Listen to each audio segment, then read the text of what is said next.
Ce message est d'une importance capitale, en ce sens que beaucoup d'entre nous venons à l'église, allons à l'église, généralement avec des objectifs tels que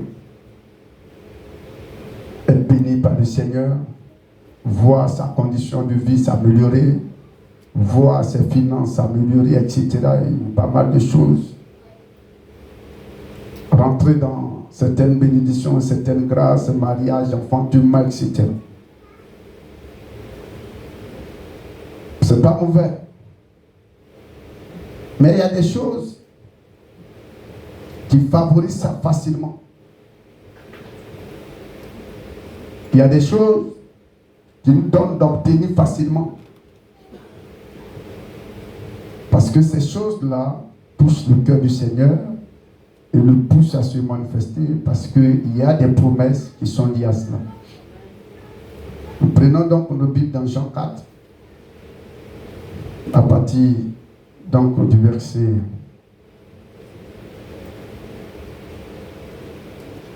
34. Mais nous aurons à lire les autres versets parce que c'est important, ça nous aidera à comprendre le verset 24. Les 34, pardon. Je veux que tu baisses la tête et que tu te recommandes au Seigneur pour sa parole. Prie. Ainsi que moi-même. Je te dis merci, Jésus, pour ces instants, pour ta parole que nous allons écouter. Je te confie ma vie, je te confie celle du peuple, nos cœurs. Seigneur, dispose-nous et parle-nous au nom de Jésus. Permets que ce soit toi qui sois glorifié. Que ton Saint-Esprit nous aide suffisamment. Au nom de Jésus. Amen.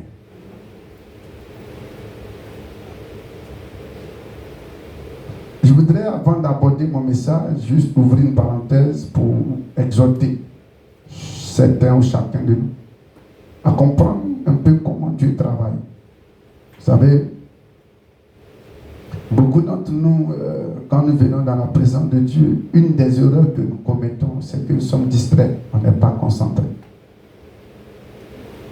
Deuxième chose que nous faisons, nous avons les regards fixés sur les hommes de Dieu. On attend d'eux quelque chose. C'est une erreur.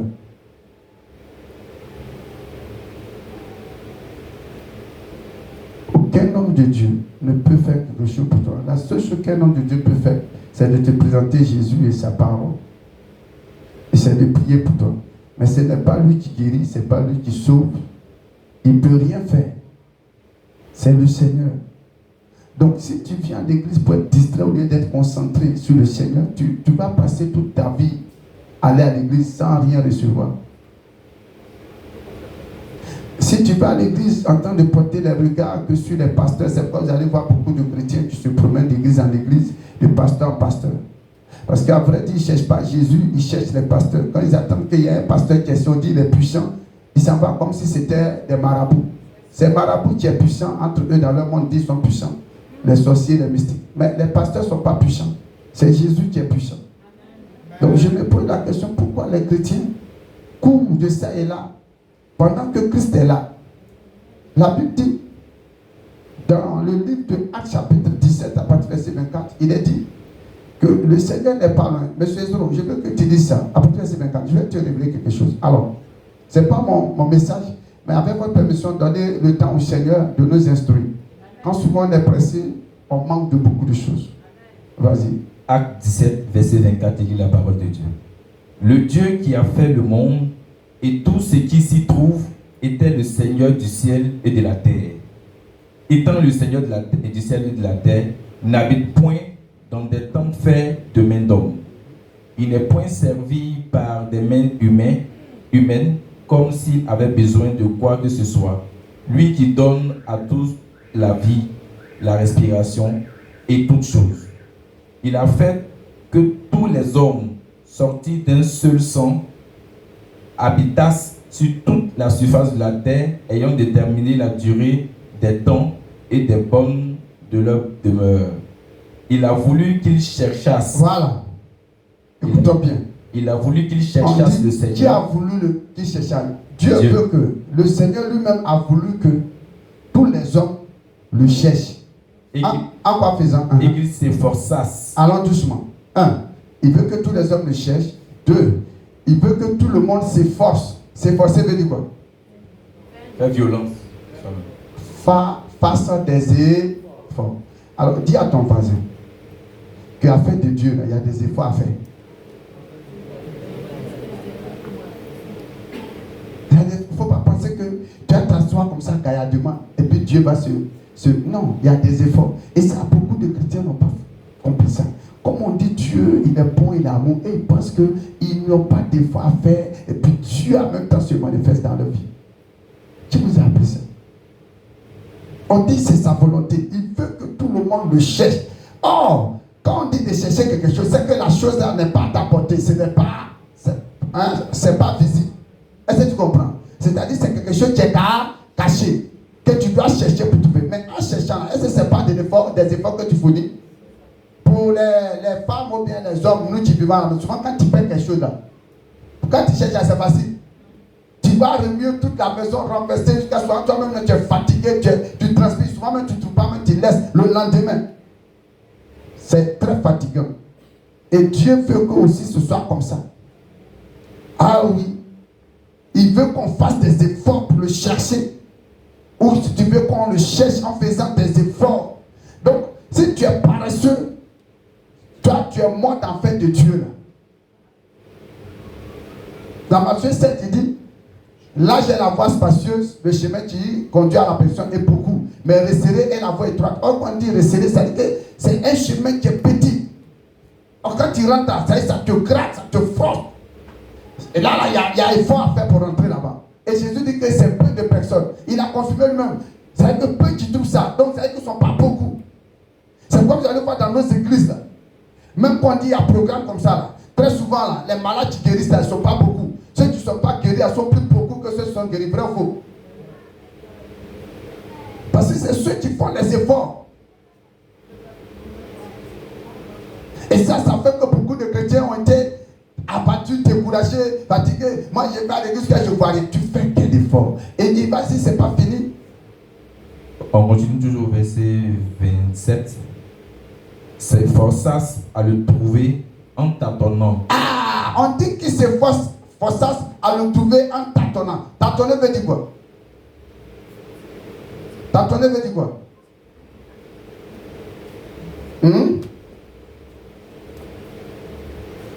Quelqu'un n'a qu'à me montrer comment on tâtonne. Voilà.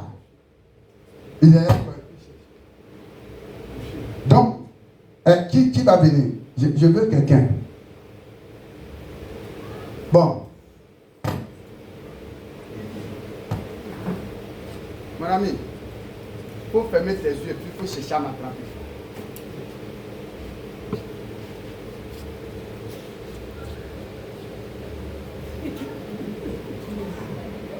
Vous voyez ce que Dieu fait, c'est bon. C'est comme ça que le Seigneur fait. On dit, il veut qu'on t'entende comme un avion. Oh, il dit quoi? Bien que quoi? Vas-y, écoutez. En tâtonnant, bien qu'il ne soit pas loin de chacun de nous. T'entends? On dit qu'il n'est pas loin de quoi? Chacun de nous. Ça veut dire quoi? De façon concrète, ce matin-là. On dit qu'il n'est pas loin de chacun de nous. Donc si on veut bien voir, il est où? Tu as vu, il est à côté de toi. Mais on dit, il est à côté, il n'est pas loin. Hein. Mais il dit qu'on n'a qu'à le chercher en faisant des efforts et puis en tâtonnant. C'est-à-dire qu'il est à côté, mais quand tu veux l'attraper, il bouge ici. Il fait comme ça. Tout ça là, pour voir si vraiment tu le veux.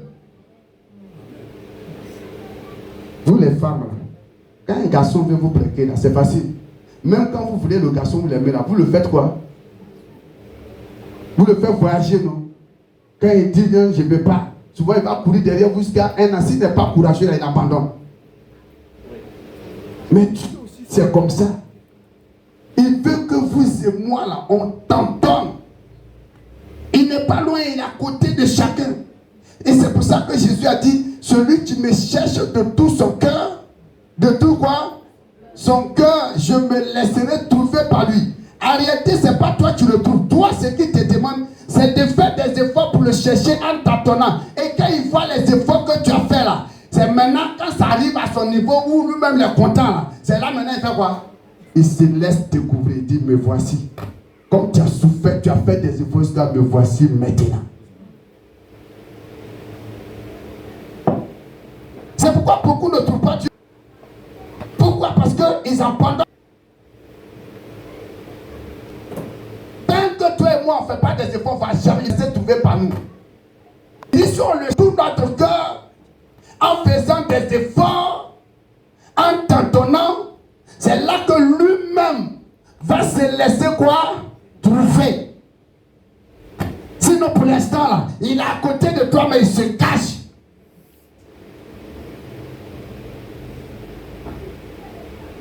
Alléluia.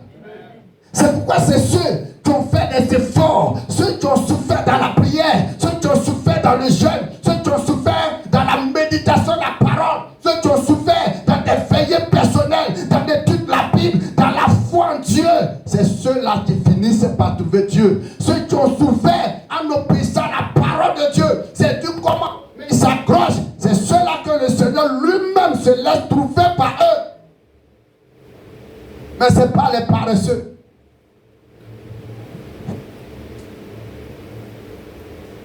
Alors, il faut dire à ton voisin, c'est pas que Dieu ne t'aime pas ou ne veut pas te bénir, mais tu es trop paresseux spirituellement.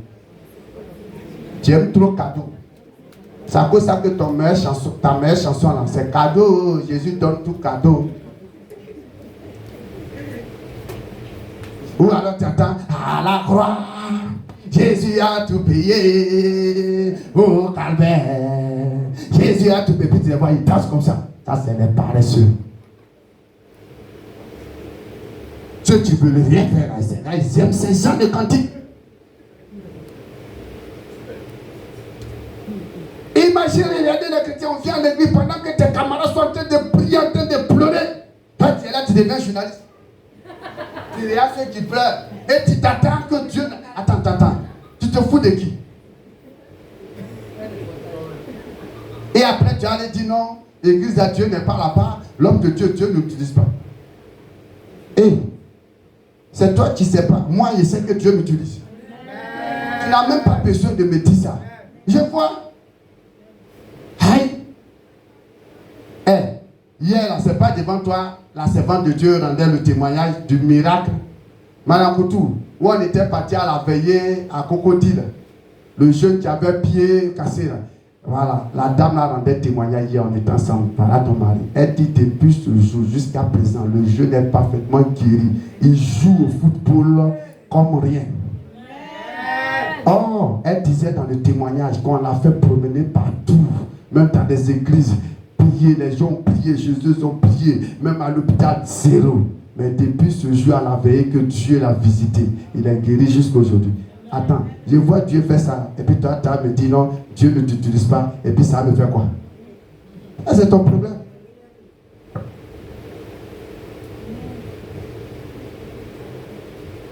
Si Alès était venu là, dimanche, on est parti, Dieu s'est manifesté puissamment. Je n'ai pas besoin de te donner mes preuves, moi je m'en fous de ça. Mais ce que tu dois comprendre, c'est que il faut faire des efforts pour trouver Dieu. Vous pensez que nous on dort et puis Dieu fait?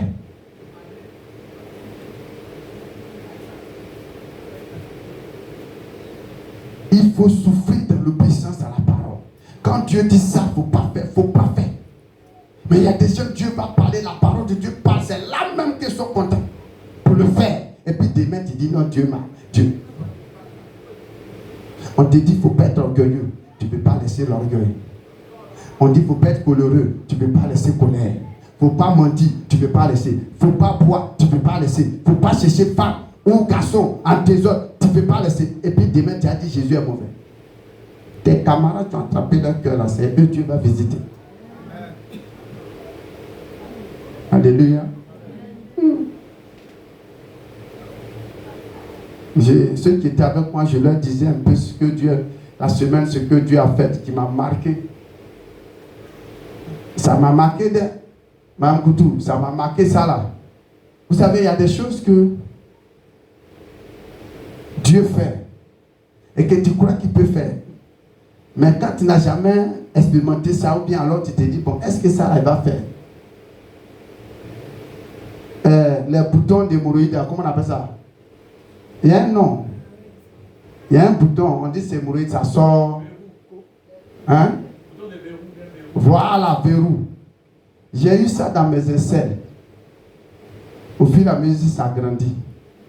Ça grandit. Ça grandit. À un moment donné, ça fait qu'il y a du. C'est-à-dire que c'est gênant en fait. J'ai prié, j'ai prié. Chaque fois, je confie à Dieu. Parce que c'est quelque chose, on dit, si on coupe là, le sang qui sort, c'est pas bon. Il y a des gens qui se sont fait opérer, ils sont morts. Et j'ai prié pour ça. Un temps, ça commençait à me faire mal. Quand mes aisselles touchent, ça me fait mal. C'est un truc, ça fait mal. Hein. Vous voyez ça comme ça. Je regarde. J'essaie d'attraper. Quand il attrape comme ça me fait mal. J'ai dit, Seigneur, ça me fait mal. Et c'est comme ça que j'ai prédit, Seigneur, j'ai mal, ça me fait mal. Tous mes aisselles ici, là, moi, ça me fait mal. J'ai dit, mais qu'est-ce que c'est pas? Ou bien à l'intérieur, là-bas, là, c'est des autres choses. Et j'ai prié. Avant-hier, je dors jusqu'au milieu de la nuit. Je me réveille en sursaut comme quelqu'un qui m'a réveillé. Et puis, c'est comme quelque chose qui me dit, regarde le truc là. Donc, comme j'éteins la lumière, donc il n'y a plus ma main, je fais comme ça. Je me rends compte que je ne touche rien. Or, d'habitude, j'ai allumé la lumière. Je fais comme ça, je ne touche rien. Je me prends maintenant, je cherche miroir. Je regarde, je dis, non. Non, c'était. Ça m'a marqué. Hein. Ça a disparu.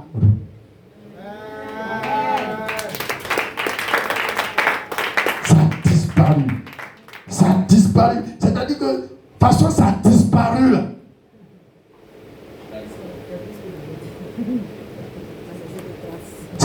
En fait, j'avais même du mal à croire. Parce que je ne sais pas comment ça s'est passé, comment ça a été possible. Donc je suis là, je touche tout sur moi, je cherche. Moi maintenant je cherche. Matin, j'ai dit à madame, chérie, Dieu vient de faire un miracle dans ma vie. Elle dit, comment ça? Je lui ai expliqué. Elle dit, ah.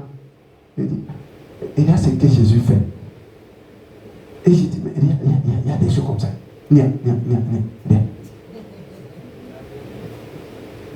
Mais vous ne pouvez pas comprendre combien de fois ça m'a permis de comprendre que Dieu prend vraiment soin de nous.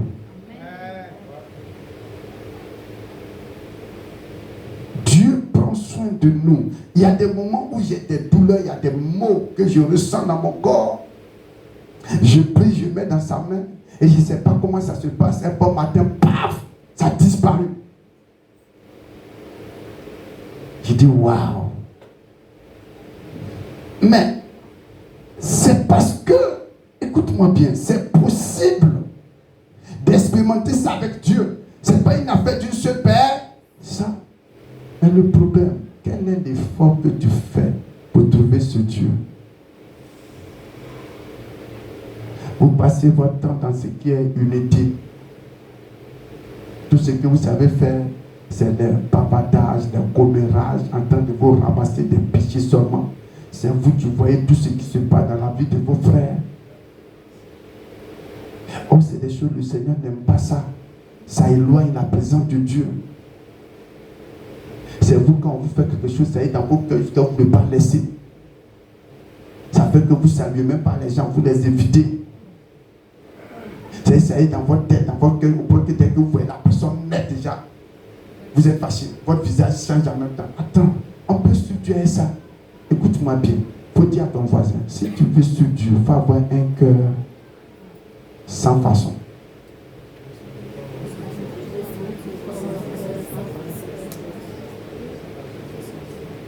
Il faut avoir un cœur tolérant, un cœur qui n'est pas compliqué, un cœur au point que les gens pensent que toi peut-être que tu n'as pas de cœur. C'est-à-dire, on te fait même du mal, ça ne doit rien te dire, ça doit glisser sur ton corps. Viens. Souvent, Souvent, je me demande comment vous faites pour passer tout votre temps des heures en train de parler des autres.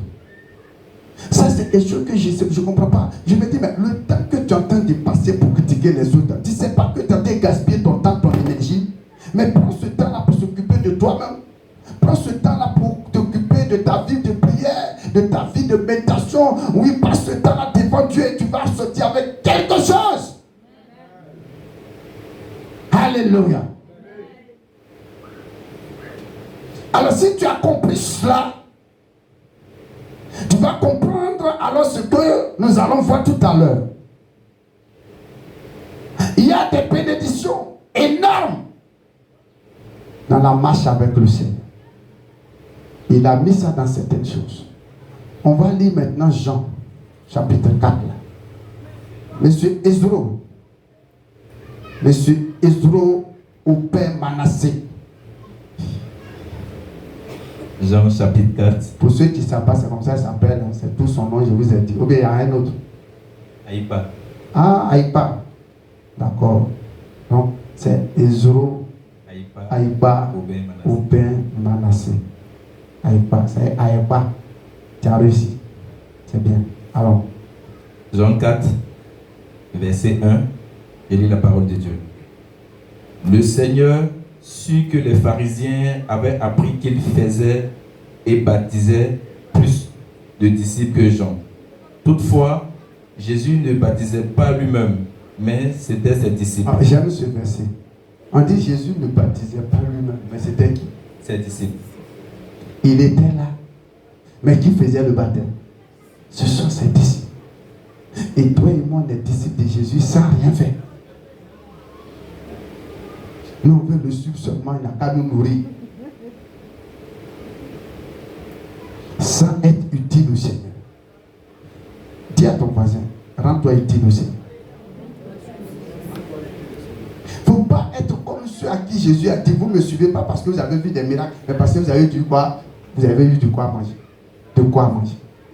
On ne suit pas Jésus que pour manger. Alors il quitta la Judée et retourna en Galilée. Comme il fallait qu'il passât par la Samarie, il arriva dans une ville de Samarie nommée Sichar. Donc Jésus est quitté en Judée pour aller en Galilée et il est passé par la Samarie, arrivé dans la ville qu'on appelle Sichar. Qu'est-ce qu'il a fait? Près du champ que Jacob avait donné à Joseph son fils. Oui. Là se trouvait le puits de Jacob. Jésus, fatigué du voyage. Jésus fatigué du voyage. On dit il était quoi? Fatigué. Retiens bien. Pourquoi j'insiste? Parce que ça va revenir dans l'application. Retiens. On dit Jésus était fatigué du voyage. Donc c'est-à-dire qu'il était en voyage. De la Judée, il partait où? En Galilée. À l'autre temps, il n'y a pas voiture. Il n'y a pas vélo. C'est à pied. Au pire des cas, souvent c'est sur des ânes qui marchent. Et plutôt, qui montent. Alors que vous et moi, même pour quitter la maison, pour venir, on a pris Roro. C'est pas ça? Mais dans ça, on a du mal à faire l'œuvre de Dieu. Alors que nous, là, on a tout à notre disposition. C'est à cause de ça que notre jugement, là, c'est pas bon. Ce serait terrible parce que je ne sais pas quelle raison tu as donné à Dieu. Lui, il marche à pied, de ville en village, de village en village. Mais toi, tu as Roro, tu as Conter, tu as Yango. Tout ce que tu veux, il y en a. Mais tu es assis. Alors, fatigué du voyage, était assis au bord du puits. On dit qu'il était assis au bord du puits. C'était environ la 6e heure. Oui. Une femme de Samarie vint puiser de l'eau. Jésus lui dit, donne-moi à boire. Ah oui. Car ses disciples étaient allés à la ville pour acheter des vivres. Deuxième chose, on dit ces disciples-là, ceux-là même qui baptisaient pendant que Christ les observait, on dit qu'ils sont encore allés en ville pour faire quoi? Acheter des vivres. Pour acheter des vivres. Ça veut dire que ceux-là, ils n'étaient pas seulement avec le Seigneur pour faire quoi? Pour le suivre, ou bien pour l'écouter, mais ils se mettaient au service de qui? De Jésus pour s'occuper de lui, pour prendre soin de lui. Aujourd'hui, je vois des hommes de Dieu, des appelés, soi-disant appelés, qui n'ont même pas le temps pour les pasteurs. Ils ne peuvent même pas servir les hommes de Dieu. Et c'est eux qui les voient dans prière. Seigneur, utilise-moi puissamment. Seigneur, donne-moi une grande onction. Tous ceux qui ont servi Dieu dans la Bible, on dit que Moïse, il était le serviteur de Jéthro. On dit Josué, il était le serviteur de qui? De Moïse. Dieu lui-même l'appelle serviteur de Moïse. On dit Élisée, il était le serviteur de qui? D'Élie. Et on voit que les apôtres étaient aussi serviteurs de qui? De Jésus. C'est pourquoi dans Jean 15, il dit, je ne vous appelle plus serviteur.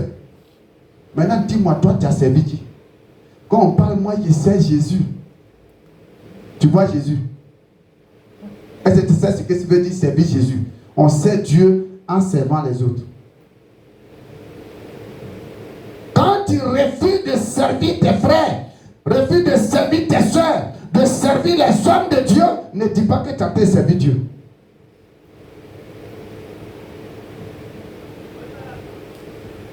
Et vous allez voir des chrétiens, ils viennent à l'église, si on dit il y a programme, ils sont là-bas. Hein. Et les gens, c'est-à-dire que quand ils arrivent, c'est que tout est déjà quoi? Prêt. C'est là maintenant ils vont venir se faire voir. Au début du ministère, il y avait un frère comme ça, un collègue. Quand il a veillé, lui il est dans la maison en train de prier.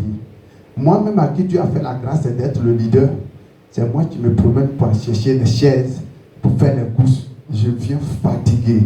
Je n'ai même pas le temps pour prier, pour la veiller. Je me mets en genoux, Seigneur, je suis fatigué. Et l'heure de la veille arrive. Or, lui, il a passé tout son temps à prier. Pourquoi? Parce que pour lui, Dieu va puissamment quoi? L'utiliser. Quand maintenant l'heure de la veille arrive, il prêche zéro. Quand moi je viens, Dieu se manifeste jusqu'à...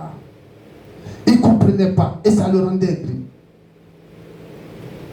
Le Seigneur dit, mais il pense que c'est en faisant comme ça là, que moi Dieu, tu es devant ma face, tu n'as qu'à aller faire le boulot. C'est comme dans nos maisons, il y a des enfants qui ne veulent rien faire, mais c'est eux, dès que la nourriture cuit net. C'est premier. Même ils sont en train de piler le foutu net, ils demandent banane, ils demandent manioc, machin. Il faut se promener, quelqu'un a dit, maman est ma nourriture. Donc, qui est ton poids, il n'a qu'à préparer, et puis toi, tu as envie de t'asseoir pour manger. Tu penses qu'il y a bénédiction dans ça? Quand tu fais comme ça, écoute-moi très bien. Ouvre grandement tes oreilles. Aucune bénédiction ne tombera sur toi. Pourquoi? Parce que tu n'as rien fait. La Bible déclare que l'ouvrier mérite quoi? Quel travail tu as fait pour que Dieu te récompense? N'aimez pas la gratuité, n'aimez pas la paresse, n'aimez pas le fainéantisme. Soyez des gens qui mettez quoi? Leurs mains dans la pâte.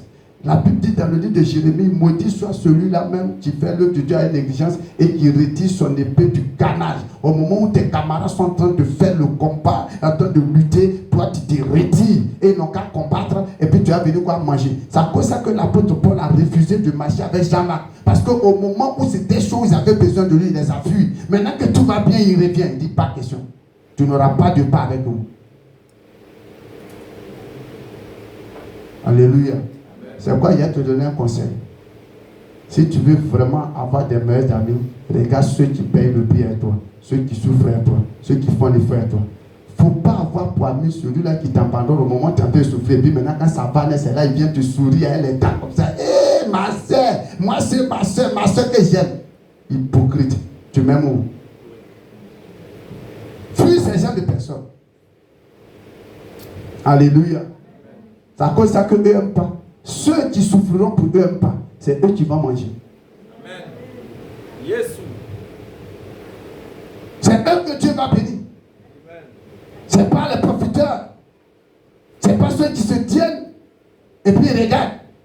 Quand c'est ça devenu, comment ça va? Ceux qui jouent le jeu. Nous, on va travailler. On sait que Dieu va nous récompenser. Amen. Alléluia. Vas-y.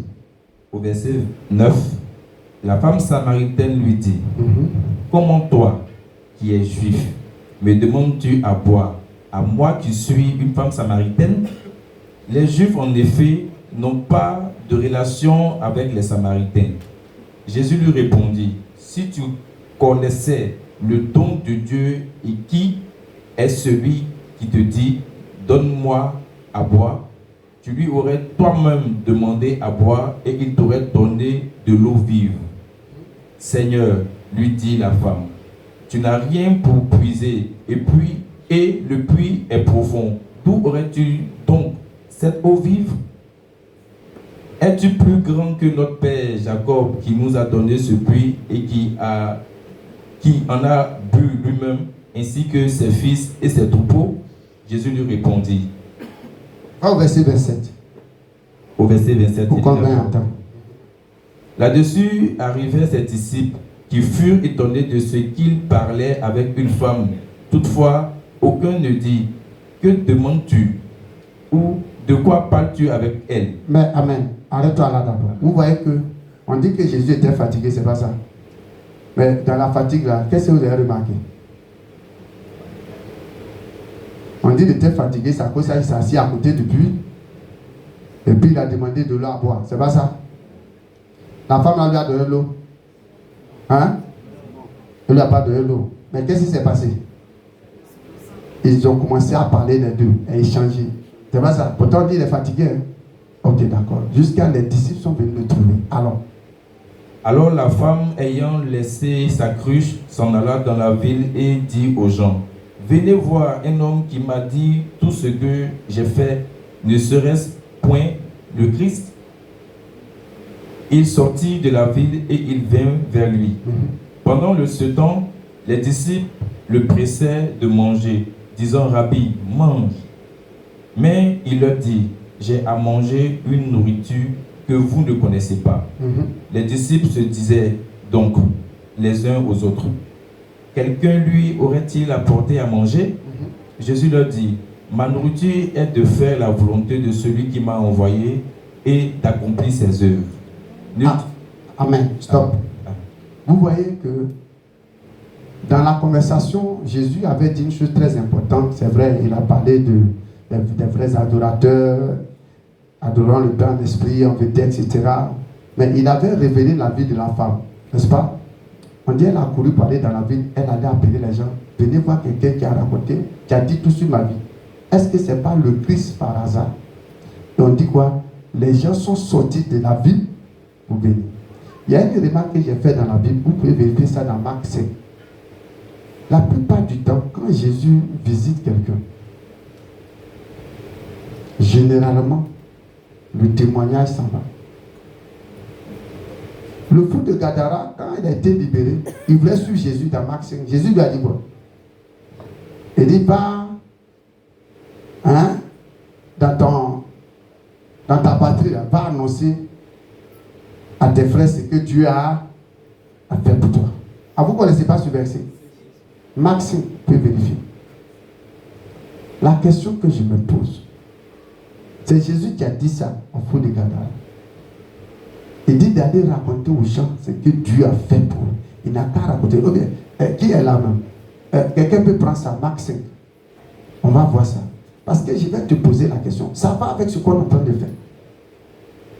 Voilà, cette femme appelle. Jésus lui a donné une révélation. Il a dit ce qu'elle a fait. Elle est rentrée au village. Elle allait informer tout le monde. Je viens de croiser quelqu'un. Toi, tu as rencontré Jésus sur quelqu'un-là. Mais tu n'as jamais dit aux gens de venir voir celui que tu as rencontré et ce qu'il a fait pour toi. Jamais.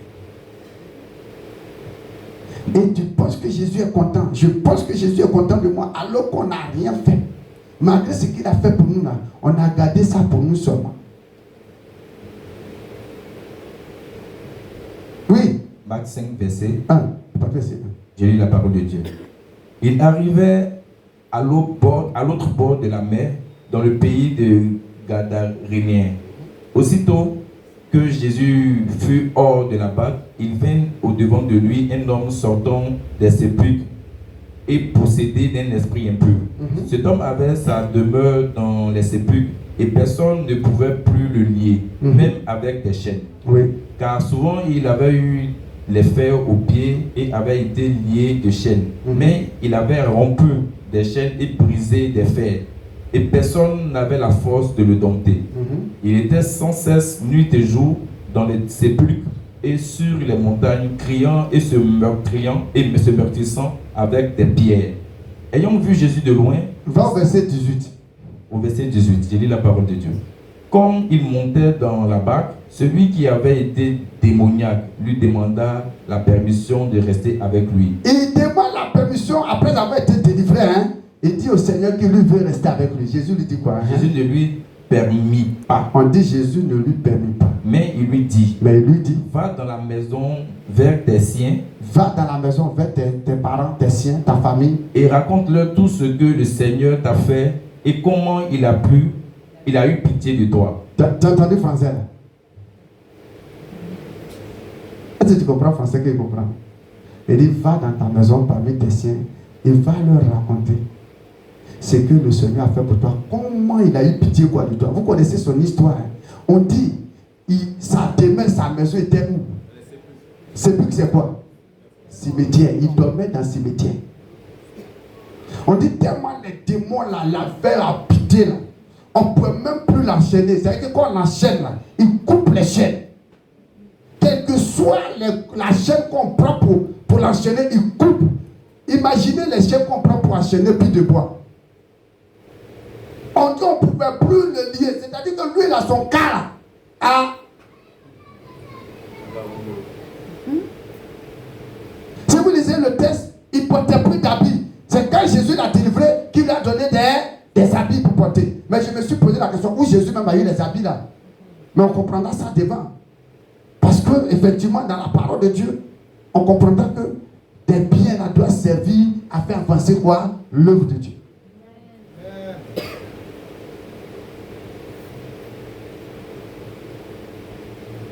Et on dit quoi? Allez. Il s'en alla Et se mit à publier dans les décapoles dans la décapole. tout ce que Jésus avait fait pour lui. Ça veut dire quoi? Décapole veut dire quoi? Décapole. Aux alentours, 10 villes.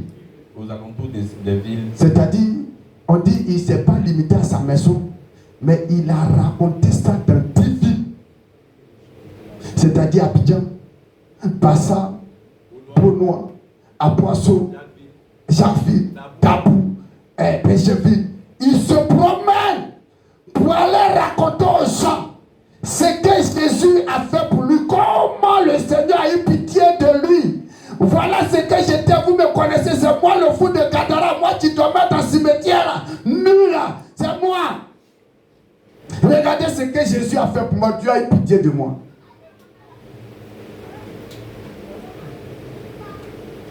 Mais il y a des gens, Dieu les visite, Dieu les guérit, Dieu les délivre, Dieu les sort des situations où ils étaient au bord de la tombe. Mais jamais ils n'ont le courage de faire quoi? De raconter aux gens, ils ont honte. Et puis demain, c'est toi qui as te plaindre, que tu as un problème encore, et puis Jésus n'a rien fait pour toi. Mais tu as oublié ton ingratitude. Ah, tu as oublié.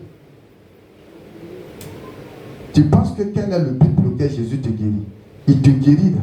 C'est pour que les gens sachent combien de fois Dieu est puissant, combien de fois Dieu est amour, et combien de fois le Seigneur les aime. Il te guérit là, c'est pour que tu ailles raconter aux gens pour qu'ils puissent venir quoi, à lui pour être sauvés. Tu es assis dessus. Et c'est toi qui te plains. C'est pourquoi beaucoup de chrétiens sont à l'église et Dieu ne fait plus rien dans leur vie. Dieu ne fait plus rien à cause de leur ingratitude. Dieu ne fait plus rien à cause de leur méchanceté. Or, la Bible déclare que le Seigneur, Paul dit quoi? Le Seigneur nous a délivrés et il nous délivrera encore. Mais pourquoi toi, Dieu t'a délivré qu'une seule fois et le jour où tu as eu des problèmes, Dieu ne fait plus? Ah, pourtant, il a dit qu'il nous délivrera encore. Davantage. Le malheur arrivera souvent au juste, mais l'Éternel le délivrera toujours. Mais toi, depuis qu'il deviens une seule fois là, c'est fini. Il te délivre toujours là, c'est fini. C'est-à-dire que tu ne reçois plus de délivrance. Pose-toi la question. Donc, il ne faut pas m'en vouloir. Je n'ai pas le pouvoir de t'aider. Celui qui a le pouvoir de t'aider, il t'a aidé là, tu ne lui as pas été quoi? Reconnaissant. C'est comme les 10 lépreux, là. Tu es sûr que les 9 qui sont partis là. Si demain leur lèpre là revient, ou bien c'est un autre problème, il peut revenir à quoi Jésus? Jamais. Et c'est ce que toi et moi on fait. Et ce n'est pas étonnant parce que même dans nos comportements de tous les jours, c'est ce qu'on fait. Quand quelqu'un nous a dit, a été aujourd'hui là, on sort de là, c'est fini, on ne revient plus sur nos pas. Et puis encore, on est orgueilleux.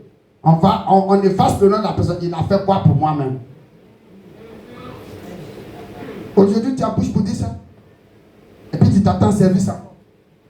On est à la fin de 2024. Chaque année, c'est nous. Hein? L'année est bénie pour toi. Je vais voir la gloire de Dieu. Je ne mourrai pas. Depuis l'année passe, là, tu prophétises jusqu'à là. Tu as vu quoi? On a qu'à se dire la vérité. Au lieu de changer ton comportement pour que Dieu te bénisse, tu penses que c'est une affaire d'année. Toutes les années vont passer, tu seras la même personne. Toutes les années vont passer, ton problème restera toujours. Toutes les années vont passer, on ne te mariera pas.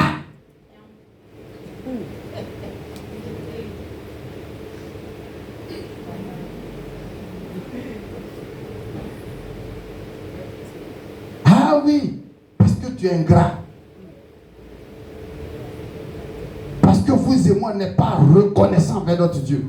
Souvent les gens trouvent que nous autres là, peut-être on pas trop et que c'est pour nous ennuyer. C'est faux. C'est pas pour nous ennuyer. Quand tu me vois dans les témoignages de ce que Dieu fait pour moi, c'est pas pour m'ennuyer, c'est pour reconnaître.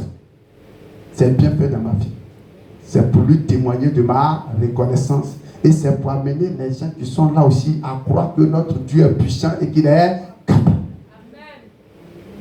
Mais toi, tu es assis ici pour toi. Assieds-toi. Assieds-toi. Viens dessus. Tu vas voir. Écoute-moi bien. C'est l'homme que tu peux tromper. On ne peut jamais tromper Dieu. Souvent, je me pose la question. Il y a des gens qui se croient tellement malins qu'il veut jouer à cache-cache chez Dieu. Ah! Et puis souvent, dans leur calabaison, je n'ai eu. Et d'autres, il ne m'a pas vu. Il était sûr qu'il ne t'a pas vu. C'est passé, il dit rien. C'est toi, tu penses qu'il ne t'a pas vu. Ou bien tu l'as eu. Tu ne l'as pas eu. Au contraire, même là, tu lui fais pitié, tu regardes comme ça. Ah, tu peux avoir Dieu. Alors faisons comme cette femme samaritaine qui a couru. Et les gens sont venus. Lis la suite maintenant, champion.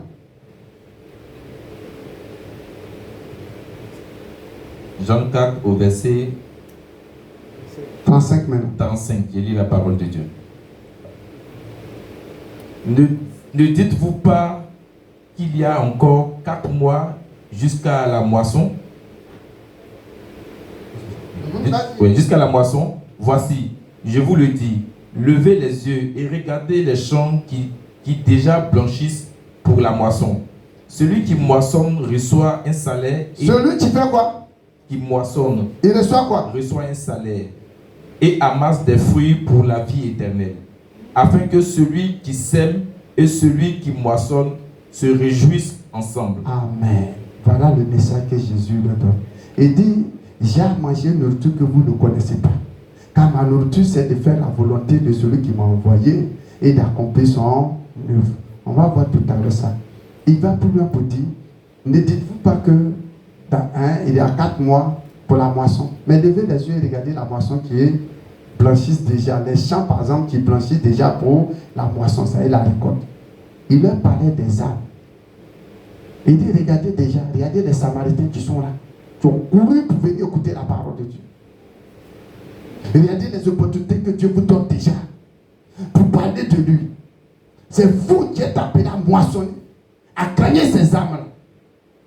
Et Jésus leur dit là que celui qui moissonne reçoit un salaire et il amasse des fruits pour la vie éternelle, afin que celui qui moissonne et celui qui a semé se réjouissent ensemble. Celui qui a semé, c'est Dieu.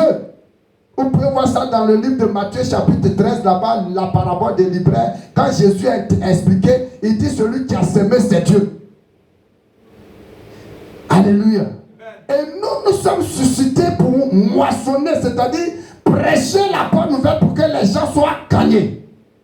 Et la Bible déclare que quand tu fais ça, tu reçois un salaire. C'est-à-dire Dieu te paye, Dieu te récompense. Et en plus, tu amasses des fruits pour la vie quoi? Éternelle. Les fruits là, c'est-à-dire que les âmes que tu gagnes, que tu envoies au ciel, la Bible dit que ces âmes là seront notre couronne dans les cieux. Et toi et moi, on ne fait rien pour le Seigneur et c'est nous qui attendons un salaire. Je vous dis, je l'ai dit vendredi, tout ce qu'on fait pour le Seigneur, il y a une récompense. Hébreux chapitre 1 verset 6 dit clairement que celui qui s'approche de Dieu croit d'abord que Dieu existe. Deuxièmement, qu'il est celui qui rémunère ceux qui le cherchent. C'est-à-dire qu'il récompense, il paye tous ceux qui le cherchent. Tu comprends? C'est pour te dire que quand tu fais l'effort pour venir dans la présence de Dieu, même pour prier, là, Dieu te paye. Dieu te récompense. Et la Bible dit que tu dois croire en cela.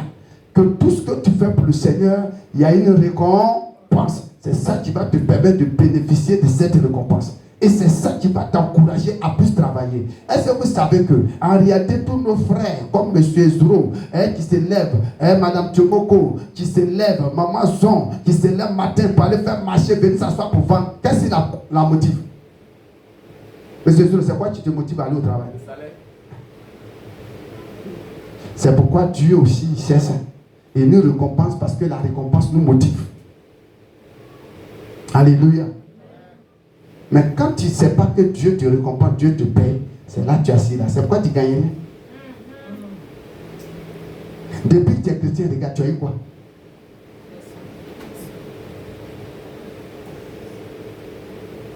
Alors Jésus dit sa nourriture, c'est de faire la volonté de Dieu et Dieu d'accomplir son œuvre. Monsieur Zoro, on va voir qu'est-ce que c'est que volonté de Dieu, qu'est-ce que c'est que l'œuvre de Dieu. Prends Jean 6.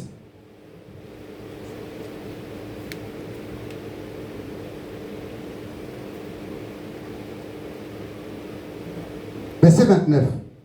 Jean 6, verset 29, je lis la parole de Dieu. Jésus leur répondit, l'œuvre de Dieu, c'est de vous... Bon, donc reprends au verset quoi? Le verset avant. Verset 28. Il lui dit, que devons-nous faire pour faire les œuvres de Dieu? Ok, on dit, les Juifs là lui posent la question, qu'est-ce qu'on doit faire pour faire l'œuvre de Dieu? Tout à l'heure, dit sa nourriture, c'est d'accomplir la volonté de Dieu et de faire son œuvre, non? Maintenant, écoutez l'œuvre de Dieu.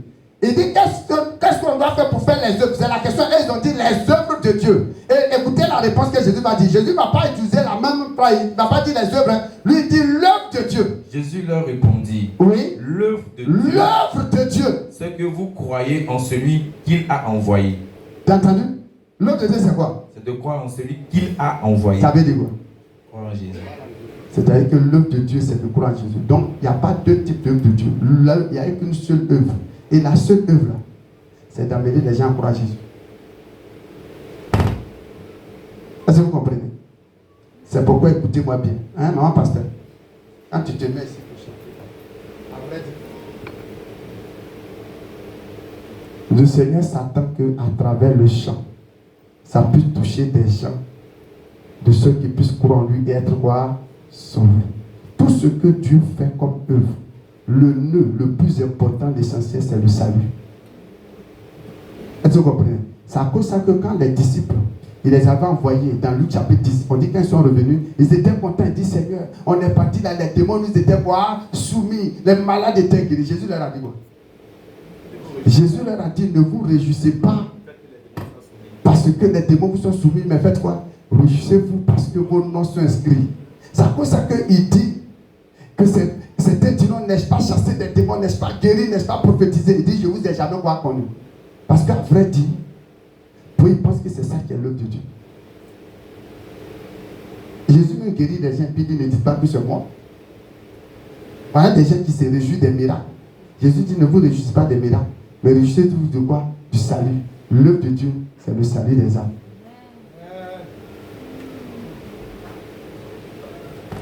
C'est pourquoi tout ce qu'on fait, si ça ne gagne pas une âme, on a échoué. Si moi, Benjamin, je dois prêcher, et si les gens doivent me féliciter parce que je prêche bien, il faudrait que ma prédication sauve des âmes. Il faudrait que les enseignements que je donne soient pour le salut quoi? Des âmes. Et c'est à cause de ça que malgré que Jésus était fatigué là, il n'a pas pu se reposer. Il n'a même pas pu. Et quand vous lisez la suite, on dit à la fin là, toute cette foule a cru en lui. Parce que c'est ça la priorité du Seigneur. Mais aujourd'hui, le chrétien a banni ça de sa vie. Et il attend du Seigneur quelque chose. Amen, amen. Dieu nous paye. Si vous voyez dans Matthieu 10, là, la partie où il a dit, c'est à partir de verset 40 même, où il a dit l'ouvrier mérite son salaire, là, c'était dans le contexte où il avait envoyé qui? Les disciples. Par l'évangile, c'est là il a dit l'ouvrier mérite quoi? Son salaire. Remarquez très bien. Tu ne fais rien pour le salut des âmes et tu veux que Dieu te paye. Alors, monsieur Zoro, on a vu l'œuvre de Dieu. On va voir la volonté de Dieu dans le même texte encore. Verset 39. Jean 6, verset 39, il lit la parole de Dieu. Or, la volonté de celui qui m'a envoyé, c'est-à-dire la volonté de Dieu, c'est que je ne perde rien de tout ce qu'il m'a donné. T'as entendu? Non, pas de tout ce qu'il m'a donné. Ouais, de tout ce qu'il m'a donné. Mais que je le ressuscite au dernier jour. Il est en train de dire quoi? Encore, la volonté de Dieu, c'est encore quoi? De ressusciter au dernier jour. Ressusciter qui? Non, lisez. Il dit, la volonté de celui qui m'a envoyé, c'est que je ne perde rien de tout ce qu'il m'a donné, mais que je le ressuscite au dernier jour. Ce qu'il m'a donné. C'est-à-dire, Dieu veut, Jésus a dit que la volonté de Dieu, c'est que la personne qui lui a donné, l'âme qui lui a donné, qui s'arrange pour que ce dernier rentre où? Au ciel. C'est ça la volonté de Dieu. Donc, premièrement, l'œuvre de Dieu, c'est d'amener des gens à croire en lui. Deuxièmement, ces personnes qui ont cru en lui, tout faire pour qu'ils demeurent en lui jusqu'à ce qu'ils entrent ça au ciel. Voilà ces deux préoccupations majeures. Et c'est ça qu'il a transmis aux disciples. Il dit en fait que celui qui a semé et vous qui moissonnez là, vous poussez vous réjouir ensemble. Voilà pourquoi la Bible déclare que quand une âme est sauvée, il y a la fête où? Maintenant dis-moi, quand est-ce que toi, tu as créé la fête au ciel? Depuis tu es né, dis-moi. Et je me pose la question, quelle couronne tu auras? Parce qu'à vrai dire, beaucoup pensent qu'on est fécond quand on fait les enfants biologiques. Les enfants biologiques sont terrestres. Souvent, on les fait pour remplir encore le camp de Satan, l'enfer. Mais les vrais enfants, c'est ceux que tu as gagnés pour le ciel. Un homme, un chrétien qui est fécond, c'est celui par qui Dieu gagne quoi? Des milliers de personnes.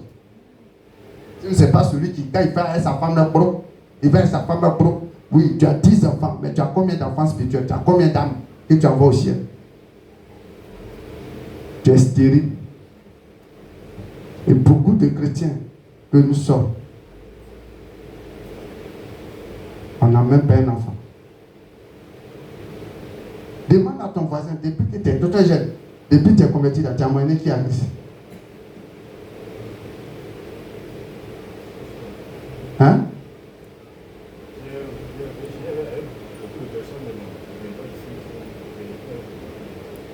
Ils sont dans le Seigneur. Ils ont été gagnés, ils sont dans le Seigneur. Ok. Alléluia. Chacun n'a qu'à compter le nom de personnes qu'il a menées à Christ. Toi et moi, on se plaint. On a mené qui en Christ? On se plaint que Dieu ne nous bénit pas. Mais tu as fait quoi pour lui? Parce que l'œuvre de Dieu, c'est ça. C'est de gagner les âmes.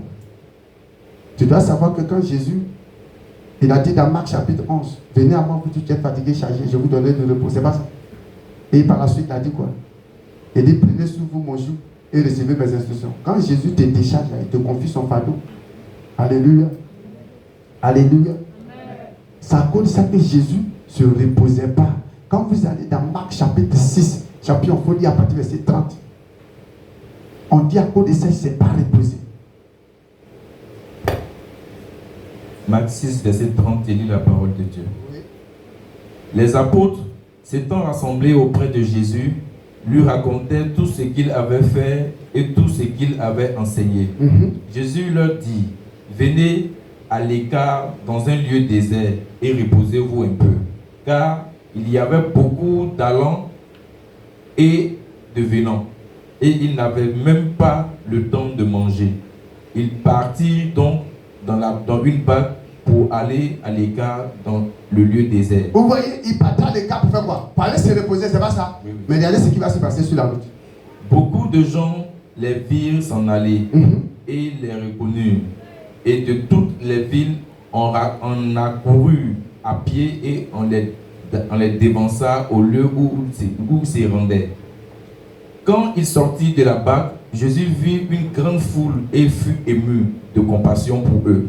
Ah, ils sont partis pour se reposer. Mais quand ils sont sortis de la barque, on dit Jésus a vu la foule. Qu'est-ce qu'il a fait? Il fut ému de compassion pour eux. Parce qu'ils étaient comme des brebis qui n'ont point de berger. Jésus les voyait comme des brebis qui n'ont point de berger. Et il se mit à leur enseigner beaucoup de choses. Tu as vu? Là, il a changé son programme de repos. C'est pas ça? Pour faire quoi? Pour enseigner ses âmes, sa priorité. Alors que toi et moi, le salut des âmes ne nous intéresse pas. On dit on est chrétien, mais on ne porte pas le joug de Jésus, le fardeau de Jésus. Ce qui lui tient à cœur là, ne nous tient pas à cœur. Nous, on est sauvés, c'est tout. Et c'est nous, fin d'année, là, Seigneur, donne-moi longue vie. Là, quand tu donnes longue vie, ta vie là, c'est à quoi? Tu es sur la terre, dis-moi ce que tu fais ici. On m'a prié. Et tu ne mourras pas, tu vivras. Je vivrai pour raconter quoi? Je raconterai les œuvres de l'Éternel. Il faut raconter. Tu as raconté quelle œuvre à qui? Écoute-moi bien. Tu n'as même pas besoin d'adresser ce genre de prière. Parce qu'il y a des gens dans la Bible qui n'ont même pas adressé. Dieu lui-même dit que tu ne dois pas mourir. Tant que tu n'as pas vu quoi? Mon salut. Tu ne fais rien pour Dieu, c'est toi qui veux longue vie. L'apôtre Paul dit qu'il était pressé pour mourir, mais à cause de l'œuvre de Dieu, à cause du salut des âmes, il est préférable qu'il reste. Il y a comment il joue avec la mort. Mais toi, tu as peur de la mort. Pourquoi? C'est normal parce que tu ne sais à rien dans la main de Dieu. Tu es un profiteur. Quand toi tu viens chez Dieu, c'est toi qui tends la main sur moi, donne-moi seulement, donne-moi seulement. Il n'y a même pas un seul jour que tu fais quelque chose pour la gloire de Dieu. Il n'y a même pas un seul jour que tu as dit, hé, attends, j'ai reçu le cœur de mon papa un peu. La Bible dit qu'attends, Dieu a tant aimé le monde, car Dieu a tellement aimé le monde qu'il a donné son Fils unique, afin que quiconque croit en lui ne périsse point, mais qu'il ait quoi? La vie éternelle. Tu comprends ce que ça veut dire? Ça veut dire que tellement il a aimé l'homme. Tellement il a voulu sauver l'homme, il a sacrifié son seul fils.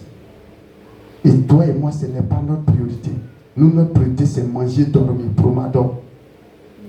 Alléluia. Et c'est vrai, oui. Au verset 36, au verset 35. Comme l'heure était déjà avancée, ses disciples s'approchaient de lui et dit, ce lieu est désert et l'heure est déjà avancée. Renvoie-leur afin qu'ils aillent dans les campagnes. Merci. On connaît la suite. C'est là maintenant qu'il va faire quoi? Multiplication pour les nourrir encore. Il y a son souci. Le bien-être de ces hommes. C'est à quoi ça qu'on dit? Jean 6, 27. Écoute ce que Jésus dit. Jean 6, le verset 27, il lit la parole de Dieu. Travaillez. Non pour la nourriture qui périt. Non pour la nourriture qui périt. Mais pour celle qui subsiste pour la vie éternelle. Et que le Fils de l'homme vous donnera, car c'est lui que le Père, que Dieu a marqué de son sceau. Cette nourriture que le Fils de l'homme vous donnera, c'est pour ça que tu dois travailler, c'est-à-dire le salut, la vie éternelle. C'est pour ça que tu dois travailler. C'est pas pour la nourriture qui périt. Écoute bien, la sauce que tu manges, tu vas aller chier ça. Poulet que tu manges, fin d'année arrivée. Allez la tenter cotiser les poulets. Jésus dit ça périt.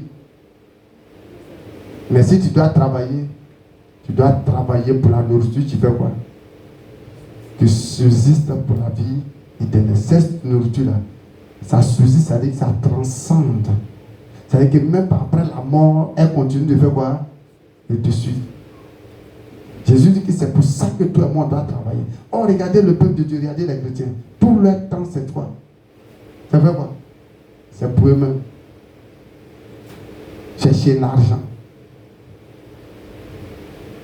Chercher travail. Chercher mariage. Tu les vois, coup ça et là. Mais moi, je suis convaincu. Quand tu fais l'œuvre de Dieu, Jésus te bénit. Amen. Il a dit ça, il te bénit. Et je peux témoigner même mon doigt. Depuis, j'ai tout abandonné. Chaque fois, j'ai dit aux gens, hier, vendredi, je disais ça à maman pasteur. Il dit, il y a des gens qui ont eu la chance de travailler comme les Ezro. Ezro, je n'ai jamais travaillé. Moi, Dieu m'a enlevé depuis la classe. Il m'a enlevé depuis la classe de seconde. Pour ne même pas que je travaille un peu pour compter l'argent. Mais là aussi, il ne m'a jamais abandonné. Amen. Tout ce que j'ai reçu, c'est dans son œuvre. C'est dans son service. Et c'est pourquoi je crois que l'œuvre de Dieu nourrit vraiment son homme si tu le fais avec de bonnes intentions et avec un bon cœur. Dieu ne t'abandonnera pas. Amen. Alléluia. Amen. Tout ce que j'ai, ce n'est pas le travail qui m'a donné, ce n'est pas le travail séculier qui m'a donné, c'est l'œuvre de Dieu qui m'a donné tout. C'est l'œuvre de Dieu qui m'a donné femme, c'est l'œuvre de Dieu qui m'a donné des enfants comme ça, c'est l'œuvre de Dieu, tout ça c'est l'œuvre de Dieu qui m'a donné, toutes mes bénédictions, c'est l'œuvre. Mais toi, comme tu n'as pas foi en Dieu, donc tu te dis que si tu fais l'œuvre de Dieu, est-ce que, mais je te dis, il faut prendre Luc 8, écoute bien ce que Jésus fait. Oh, il dit dans sa parole, Luc 8, dans Jean chapitre 4, verset 35, celui qui moissonne reçoit un salaire. Et il amasse des fruits pour la vie éternelle. Gagne des âmes et Dieu te donnera un salaire. Gagne des âmes et Dieu te bénira pour ça. We go. Luc 8, verset. À partir de 1. Je lis la parole de Dieu. Ensuite, Jésus alla de ville en ville et de village en village, prêchant et annonçant la bonne nouvelle du royaume de Dieu. Les 12 étaient avec... On dit Jésus alla de ville en ville, de village en village, en train de faire quoi? Annoncer le royaume de Dieu. Tu as vu sa priorité? À cause de ça, là, il se promène de ville en ville, de village en village. Alors que toi, ton rêve, c'est d'aller en Europe pour aller raconter que Dieu m'a béni, je suis allé en Europe. Jésus, lui, il voyage pour gagner quoi? Des âmes. Mais toi, ton voyage, là, dis-moi, c'est pourquoi? Vous faites des choses sans que Dieu n'ait son intérêt dedans. Même quand vous vous mariez, il n'y a pas d'intérêt de Dieu dedans. C'est pas fait de non, Seigneur, donne-moi un homme avec qui j'ai été servi. C'est pas ça. Donne-moi un homme qui va m'embrasser. Un homme qui va s'occuper de moi. Non, tu es vaincu. C'est pourquoi tu es là. Je vous rends mon témoignage. J'ai demandé à ce que Dieu me donne 5 enfants pour son œuvre. Je n'ai jamais demandé des enfants pour moi. Mais en passant vendredi, tu as entendu ma prière, non? J'ai dit quoi à Dieu? Je lui cède tout. Ma famille, ma maison, mes enfants. Jésus dit, moi et ma maison, nous ferons quoi? Mais toi, tu fais des enfants, c'est quoi? C'est pour raconter aux gens, j'ai eu enfant.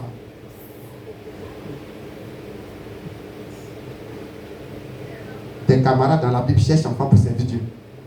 Toi, tu cherches enfants pour faire malin. Et maintenant, quand Dieu ne bénit pas tes enfants, c'est toi qui te plains. Mais il a raison. La Bible déclare que, quoi après ça, Anne cherchait enfant. Dieu ne lui donnait jamais. Juste à ce qu'elle comprenne qu'il ne faut pas chercher enfant là pour elle. Elle dit, Seigneur, si tu me donnes un enfant que ces garçons, je te donne pour te servir. Dieu l'a exaucé. C'est que Dieu nous donne des enfants, c'est pourquoi ces enfants-là, quoi, le servent. Toi, tu cherches enfant pour faire malin. C'est pourquoi quand l'enfant naît là, il devient païen, il devient bizarre, afin de Dieu même là n'est pas son problème. C'est normal, tu l'as mis au monde pour te glorifier, pour t'enorgueillir. l'as pas mis au monde pour Dieu.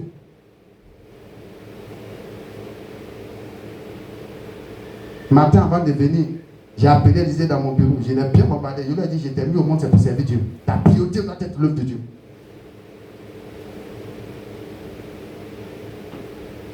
On vit nos vies sans le Seigneur. Le vendredi, j'en parlais à Pasteur Arnaud. J'ai dit pour la première fois dans la Bible, Jésus a pleuré. Mais il n'a pas pleuré pour n'importe qui. Il a pleuré pour Lazare qui était quoi? Son ami. On vient lui dire que ton ami Lazare est mort, est malade. Jésus se calme. Après il dit à ses amis, Lazare dort, allons aller réveiller. Mon ami dort. On dit il arrive là-bas. On dit Seigneur, si tu étais là, ton ami n'allait pas mourir. Jésus pleura à cause de son ami. Et jusqu'à les gens disaient, quand on dit les Juifs disaient, il a dit comment il aimait. C'est pas ça? Il aimait. Pourquoi? Les deux sont quoi? Des amis. Et on dit quand Jésus se promène jusqu'à... et qu'il cherche quoi pour dormir, il va où? C'est chez Lazare qui dort. Il y a des gens aujourd'hui qui refusent leur maison à Dieu. Et dit Dieu, prends-moi, mais pas ma maison. Ma maison là, c'est pour mon intimité. C'est pour que... Ah, tu n'as pas venu encore me distraire ici. Élisée dans la Bible, la plupart des chrétiens là, c'est dans leur maison, on priait Dieu. Et Lazare avait mis sa maison à la disposition du Seigneur. C'est pourquoi depuis que j'ai été converti, même dans mon entrée bouchée, j'ai mis ce service du Seigneur. Parce que je connais ça. Mais les chrétiens cherchent une maison pour être à l'aise. Ils cherchent terrain pour être à l'aise. Écoute-moi bien. C'est que tu n'appartiens pas à Dieu. Parce que quand tu appartiens à Dieu, tout ce qui est à toi appartient à Dieu. À Dieu. La famille de Lazare était à la disposition du Seigneur. On dit quand Jésus s'en va, Marthe à la cuisine a été préparée, Marie à côté quoi, de lui en train de lui tenir quoi, compagnie. Parce que c'est des amis. C'est à cause de ça que quand Lazare est mort, il allait le ressusciter. Toi, tu as mouru, tu as resté là-bas. Jésus ne viendra pas. Parce qu'il n'a rien à voir avec toi. Vous ne savez pas que c'est ces petites choses qui font que quand on a un problème, Dieu n'intervient pas. Si tu vois pourquoi Nadia et sa frère sont morts là, regarde comment il fait. Il ne faut pas en tout donner quoi à Dieu. Ça fait mal au Seigneur. Il dit, moi j'ai donné ma vie pour vous. Et puis regarde ce que toi tu dis, petit argent là, regarde ce que tu fais. Ça fait mal à Dieu qu'on fait ça. Parce que lui, quand il fait pour nous là, il le fait sans réfléchir. Il nous donne sans limite. Mais nous, pour nous là,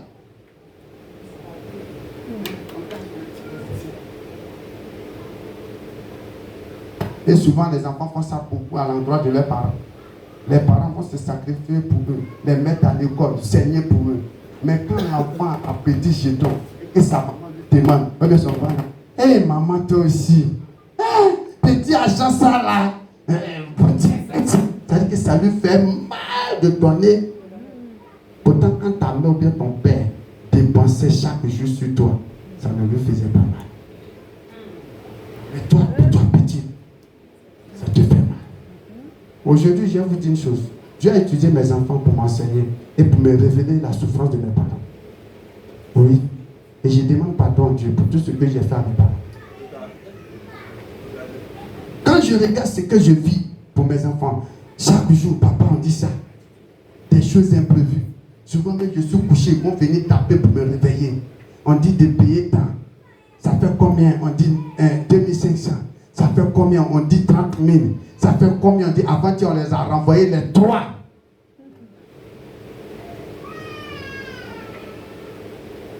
Quand je réalise la que chaque jour, souvent même je n'en ai pas. Moi-même j'ai faim, je ne peux pas manger à cause d'eux. Et demain tu réussis, c'est toi qui trouves que tu as trop grandi quoi. Et c'est toi qui conjugues l'homme qui dira son père et sa mère et s'attachera. Et les femmes bêtes qu'elles sont, c'est vous qui dites. C'est moi qui as marié, c'est pas ta maman que tu as marié. Tu es vécu. Il fallait venir s'occuper de moi. Il fallait venir me mettre à l'école. Il fallait venir me mettre au monde et me nourrir pour que j'ai grandi. Tu vas me marier. Escrotte.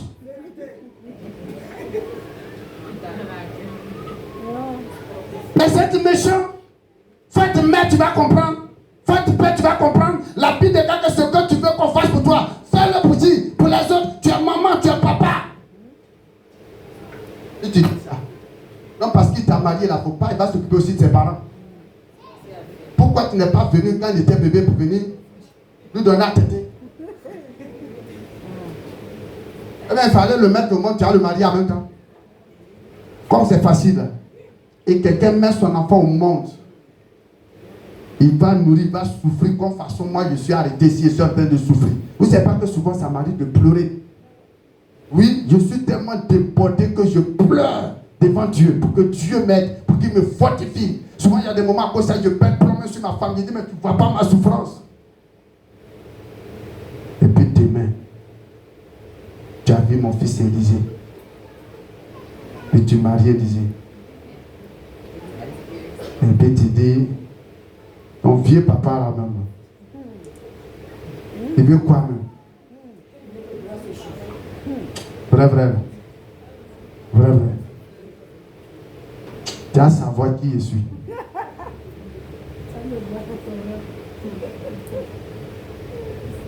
Et c'est ce qu'on fait avec le Seigneur. Le Seigneur a peiné pour nous. Il a souffert pour nous. Il est mort pour nous. Même on dit actuellement il ne dort pas. La Bible déclare qu'il intercède jusqu'à présent. Il continue d'intercéder pour nous. Il nous défend comme avocat. Il nous protège jusqu'à il a donné son Saint-Esprit pour que son esprit soit quoi avec nous. Il a mis les anges à notre disposition. Il fait tout ça. Mais quand il nous demande quelque chose, il faut voir l'attitude qu'on adopte. Et on finit de faire ça, de lui faire du mal. On a encore le vidéo de venir nous mettre devant lui encore pour tendre quoi? La main.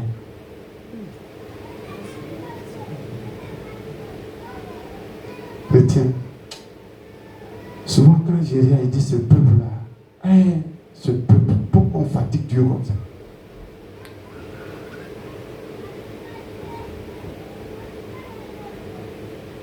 Parce que tu vois pourquoi, malgré ma fatigue, hier on est parti à Boisson, j'ai compris, je suis en train de penser, et c'est une joie pour moi. Parce que quand j'ai réalisé ce qu'il a fait pour moi, je me dis, il faut que je lui donne tout. Même si je suis fatigué, je dois me tenir debout pour lui.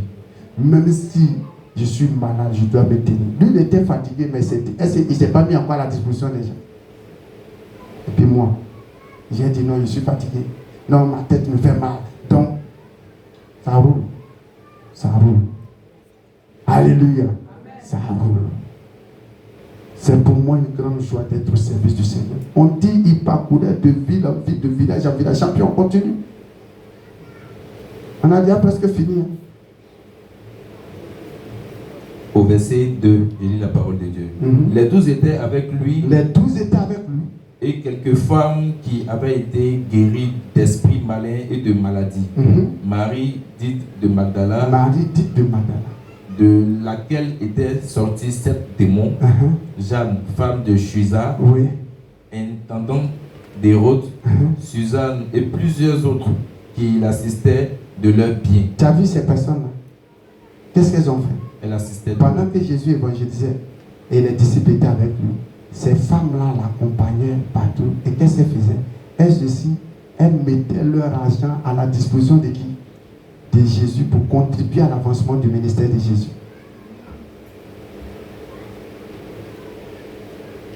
Dis à ta voisine, dis à ton voisin, est-ce que ton argent contribue à l'avancement de l'œuvre du Seigneur?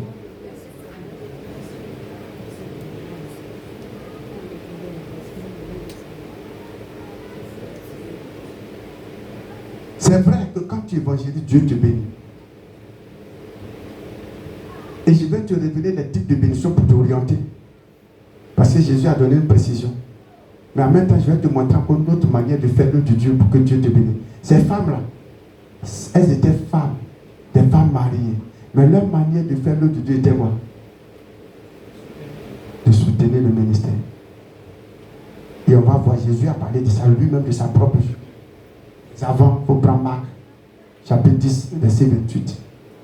Et ce matin, je vais t'aider. Marc 10, Verset 28, il lit la parole de Dieu. Pierre se mit à lui dire. Pierre se mit à lui dire. Voici.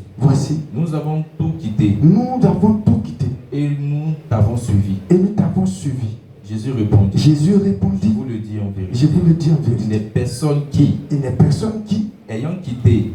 À cause de moi et à cause de la bonne nouvelle. Écoute-moi. Il dit à cause de lui. Et à cause de la bonne nouvelle. Tous les jours, j'ai répété ça ici. Si tu as tout quitté à cause de Jésus, tu sais ce que ça veut dire? C'est que tu as accepté Jésus pour être sauvé. Mais tu n'as pas accepté la mission de Jésus, tu n'as pas accepté son fardeau, tu n'as pas accepté son joug, tu n'as pas accepté l'œuvre de Dieu. Or, Jésus marche toujours avec l'œuvre de Dieu. C'est pourquoi il dit celui qui a tout quitté à cause de moi et à cause de la bonne nouvelle. C'est lorsque tu ajoutes la bonne nouvelle, c'est là maintenant les bénédictions qu'il va citer là te suivre. Sa maison ou ses frères. Donc si tu as quitté ta maison, tes frères, tes soeurs, ou sa mère, même ta maman, ou son père, et ton papa, ou ses enfants, et même tes enfants, ou ses terres, et même tes terres, ne reçoivent au centuple présentement dans ce siècle-ci. C'est-à-dire que tu as tout quitté à cause de lui et tu t'es pas arrêté à là, mais à cause aussi de la bonne nouvelle, c'est-à-dire l'évangélisation, le salut des âmes. Première bénédiction, il dit tu reçois quoi? Ne reçoivent au centuple présentement dans ce siècle-ci des maisons. Stop. Jésus dit on va recevoir quoi? Des maisons. Tu as une maison. Et pourquoi? Ouais. Quand on abandonne tout, Dieu nous donne des maisons. Moi, quand j'ai tout laissé, on m'a chassé, mes parents m'ont chassé. Dieu ne m'a pas laissé dehors. Il m'a donné une maison pour dormir. J'ai dormi chez Pasteur Isaïe. J'ai dormi chez les Goudou à nous. Je ne suis pas resté dehors. Dieu te donne des maisons. Et au-delà de ces gens de maisons, Dieu va plus loin pour te donner même une maison propre à toi, des maisons à toi. Et les chrétiens ne savent pas qu'avoir des maisons est une grande bénédiction. Quand c'est celui qui a des maisons, c'est celui qui a des terres, c'est lui qui gouverne, c'est lui qui règne. C'est à cause de ça que la plupart des gens et des étrangers ont compris ça. Quand ils arrivent quelque part, ils payent quoi? Ils payent les terres. Toi, quand tu arrives quelque part, tu payes mèche. Tu t'en payé string qui coûte 25 000 francs, puis tu es content. Tu t'en payes tant. Et après, c'est toi qui te retrouves dans la rue. C'est toi qui te retrouves au village. Parce que tu as passé tout ton temps en train de louer maison des gens. Payer 250 000 francs par mois. Payer 100 000 francs par mois. Payer combien de 1000 francs pour les enrichir. Puis toi-même, tu sais quoi? Pourtant, Jésus t'a dit tu auras des maisons. Si tu as tout laissé à cause de lui et à cause de la bonne nouvelle. Mais comme tu t'es jamais mis ça dans la tête que Dieu veut que tu aies des maisons pour régner, la première des choses qu'il a fait avec Zéro, c'est ce qu'il a dit. Il dit tout lion fleurant la plante de vos pieds. Je vous fais quoi? Je vous donne ça en possession. Il a arraché Cana, il leur a donné. Il leur a donné des terres. Dieu donne des terres à ses enfants. Dieu donne des maisons à ses enfants. Mais il donne à ses enfants qui font quoi? Qui travaillent pour lui. Pas opération.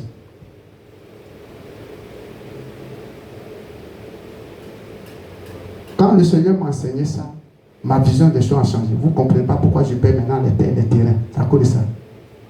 Là, j'ai compris que... Et c'est à cause de ça que vous remarquez très bien. La plupart des pays où les gens sont venus payer les terres, les gens sont venus... À un moment donné, aux États-Unis, c'est comme ça. Ils ont arraché toutes les terres dans la main de qui? Des Amérindiens. C'est pas ça? Aujourd'hui, là, ils ont tout perdu. Et toi, tu es là. Tu joues avec la terre. Tu es là. Au moment où le terrain coûtait 5 000 francs, tu n'as même pas pensé à ça. Au moment où on te dit qu'actuellement chez toi au village, tu peux avoir terrain 150 000 francs, ça ne te dit rien. Reste là. Au moment où tu as te réveiller, c'est dit attends. Continue, frère. Des maisons. Tu auras des maisons. Des frères. Hey, stop. Bon, exemple. Ah, chez nous ici, la question c'est tu as la maison, tu as plus de maisons. En dehors d'eux-mêmes. Nos frères. C'est pas ça? Ils sont intelligents. Et Jésus l'a dit dans Luc 16. Il dit les gens du monde là, ils sont plus intelligents que nous. Les païens n'ont pas plus de maisons que nous. Tu n'es pas dans leur nom une maison. Pourtant on dit c'est toi qui dois avoir des maisons. La Bible dit que tu dois avoir une maison. Mais toi tu loues une maison jusqu'à... Tu mets même dans la maison des gens et puis tes parents viennent prendre ton cadavre pour partir.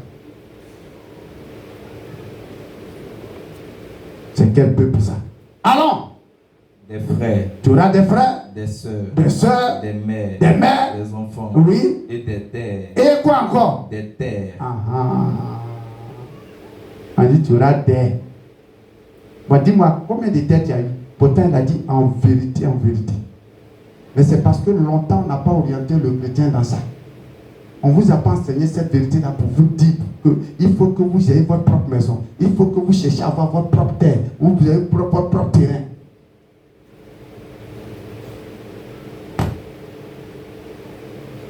Maman Jean, tu te rappelles de ce qu'il t'a dit quand tu es venu me voir avec ton mari? Maman Jean est en train de dire, par rapport à notre affaire là, mon mari a meublé la maison, tant. Il lui a dit, maman Jean, même ton mari n'a qu'à pouvoir meubler la maison, c'est pas pour vous. Je vois souvent des gens, il n'est pas dit, n'est pas arrangé vos maisons où vous habitez. Mais écoutez, ce qui n'est pas pour toi, c'est là jamais pour toi. Faut bien saper la maison. On a fait d'année, non? Noël, décembre, va décorer la maison. Faut changer peinture. Paye des nouveaux fauteuils. Mais, faut pas avoir toi-même chez toi. Un bon matin, on va te dire, ramasse tes fauteuils, ramasse tes clics au cadre, va chez toi.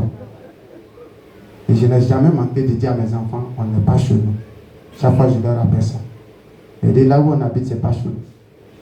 Cherchons chez nous. Car le jour où le propriétaire dit veut sa maison, on sera obligé de bâtir. Et il y a des gens, quand ils sont dans la maison des gens, ils s'oublient.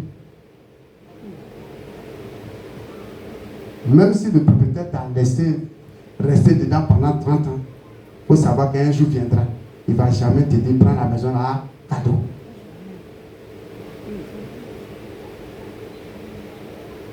Tu comprends? On est plus à l'aise et plus mieux que quand on est où? Donc qu'est-ce que tu dois dire à ton voisin? Il faut le regarder et puis il faut lui dire ça. Dis à ton voisin, cherche chez toi. C'est à cause de ça que quand vous gagnez l'argent, parce que beaucoup ne savent pas comment Dieu nous aide à avoir des maisons. Avant, je pensais que le Seigneur venait et dit tiens maison. Ou bien il te donne un coup le bouillard, bah, milliard, viens. C'est faux. C'est pas qu'il ne peut pas faire ça. Mais c'est pas comme ça qu'il procède très souvent. Beaucoup de chrétiens ont compté sur les dons. Et avant c'était comme ça. Je me suis dit que quand tu fais l'œuvre de Dieu, on va te faire des dons. Un jour Dieu m'a dit, c'est pas mauvais quand tu fais des dons. Mais si tu sais que quand on te donne, en réalité c'est mieux que toi-même tu aies que quelqu'un te donne. N'attends pas ça. Mais quand Dieu te donne de l'argent, commence à économiser jusqu'à acheter ta maison ou bien payer ton terrain construit. Quand tu dis à Dieu, je veux une maison, il va te donner les moyens. Comment? Aujourd'hui, il peut te donner 100 000, 200 000, 300 000. Il s'attend à ce que tu mettes quoi? Quelque chose de côté, en mettant dans ta tête qu'il faut que j'économise pour m'acheter une maison, bien pour me construire une maison, bien pour me payer des terrains. Voilà comment ça fait. Sinon, tout ce que j'ai eu comme terre là, c'est pas venu quoi, on ne m'a pas fait don. Les dons là même là. Dieu me dit économise, tu as payé.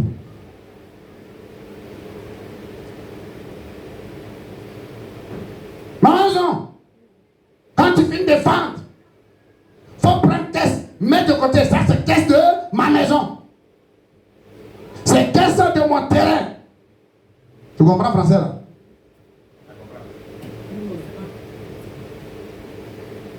Parce que Dieu dit on doit avoir des terrains, on doit avoir des maisons. Quand tu lis Matthieu chapitre 5, verset 5, qu'est-ce que le Seigneur dit? Champion, il faut lire pour eux.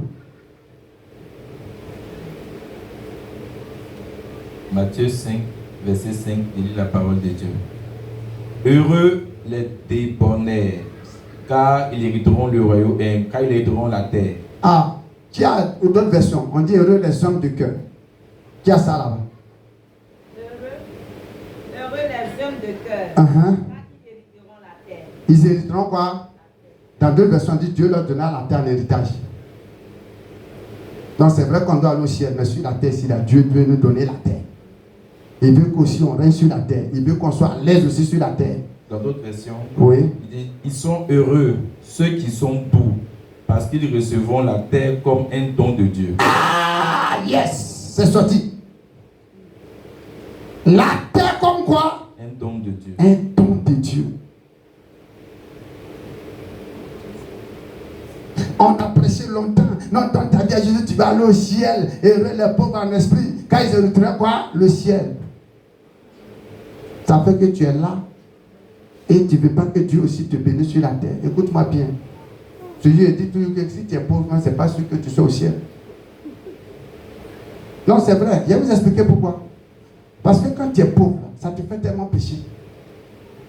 Ça fait que tu es toujours aigri. Tu es toujours fâché. Tout t'énerve. Tu as passé tout ton temps en train de te plaindre, de murmurer. Tout ça, c'est des péchés. En train de critiquer quoi? Les autres. En train de toujours quoi? Soupirer en toi. Même quand tu vois quelqu'un passer, ça continue de t'énerver. Quelqu'un a son argent, il ne s'occupe pas de toi. Il a eu à faire. C'est pauvreté qui crée tout ça. Là. De toute façon, la pauvreté crée péché. Si tu dis-moi, quelqu'un qui est riche, là, il a quel temps pour s'occuper de l'autre? Il te voit dans la voiture, ça ne lui dit rien parce que lui-même il est dans quoi? Il a voiture. Il te voit dans la maison, ça ne lui dit rien parce que lui-même il a quoi? Il a maison. Mais c'est le pauvre qui est là. Il y a la voiture là, il y a la voiture. Mais le père.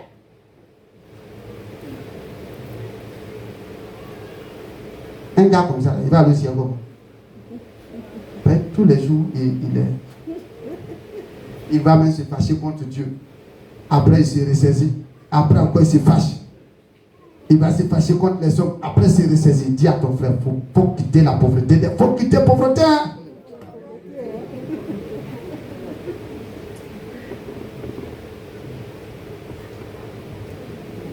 C'est pas bon. Dieu nous donne la terre en héritage. Bats-toi pour prendre ton héritage. Alléluia. Somme 115, lis le verset 12. Verset 16, pardon. Somme 115, verset 16. Somme 115, le verset 16, il lit la parole de Dieu. Les cieux sont les cieux de l'Éternel. On dit les cieux, le ciel, là. On dit c'est pour Dieu. Mais il a donné la terre au Fils de l'homme. T'as entendu? Il a donné la terre à qui? Au Fils de l'homme. Le Fils là, c'est à quel nom? Au pluriel. Au pluriel. C'est-à-dire que la terre, là, Dieu a donné ça aux hommes. Maintenant, où est pour toi? Réponds-moi, où est pour toi?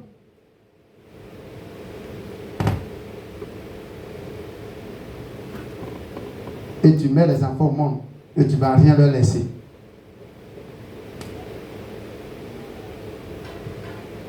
Pourquoi? Parce que tu refuses de te battre. Tu refuses de travailler pour Dieu, pour que Dieu te donne un jour d'avoir aussi un chez toi, d'avoir une terre, d'avoir une maison.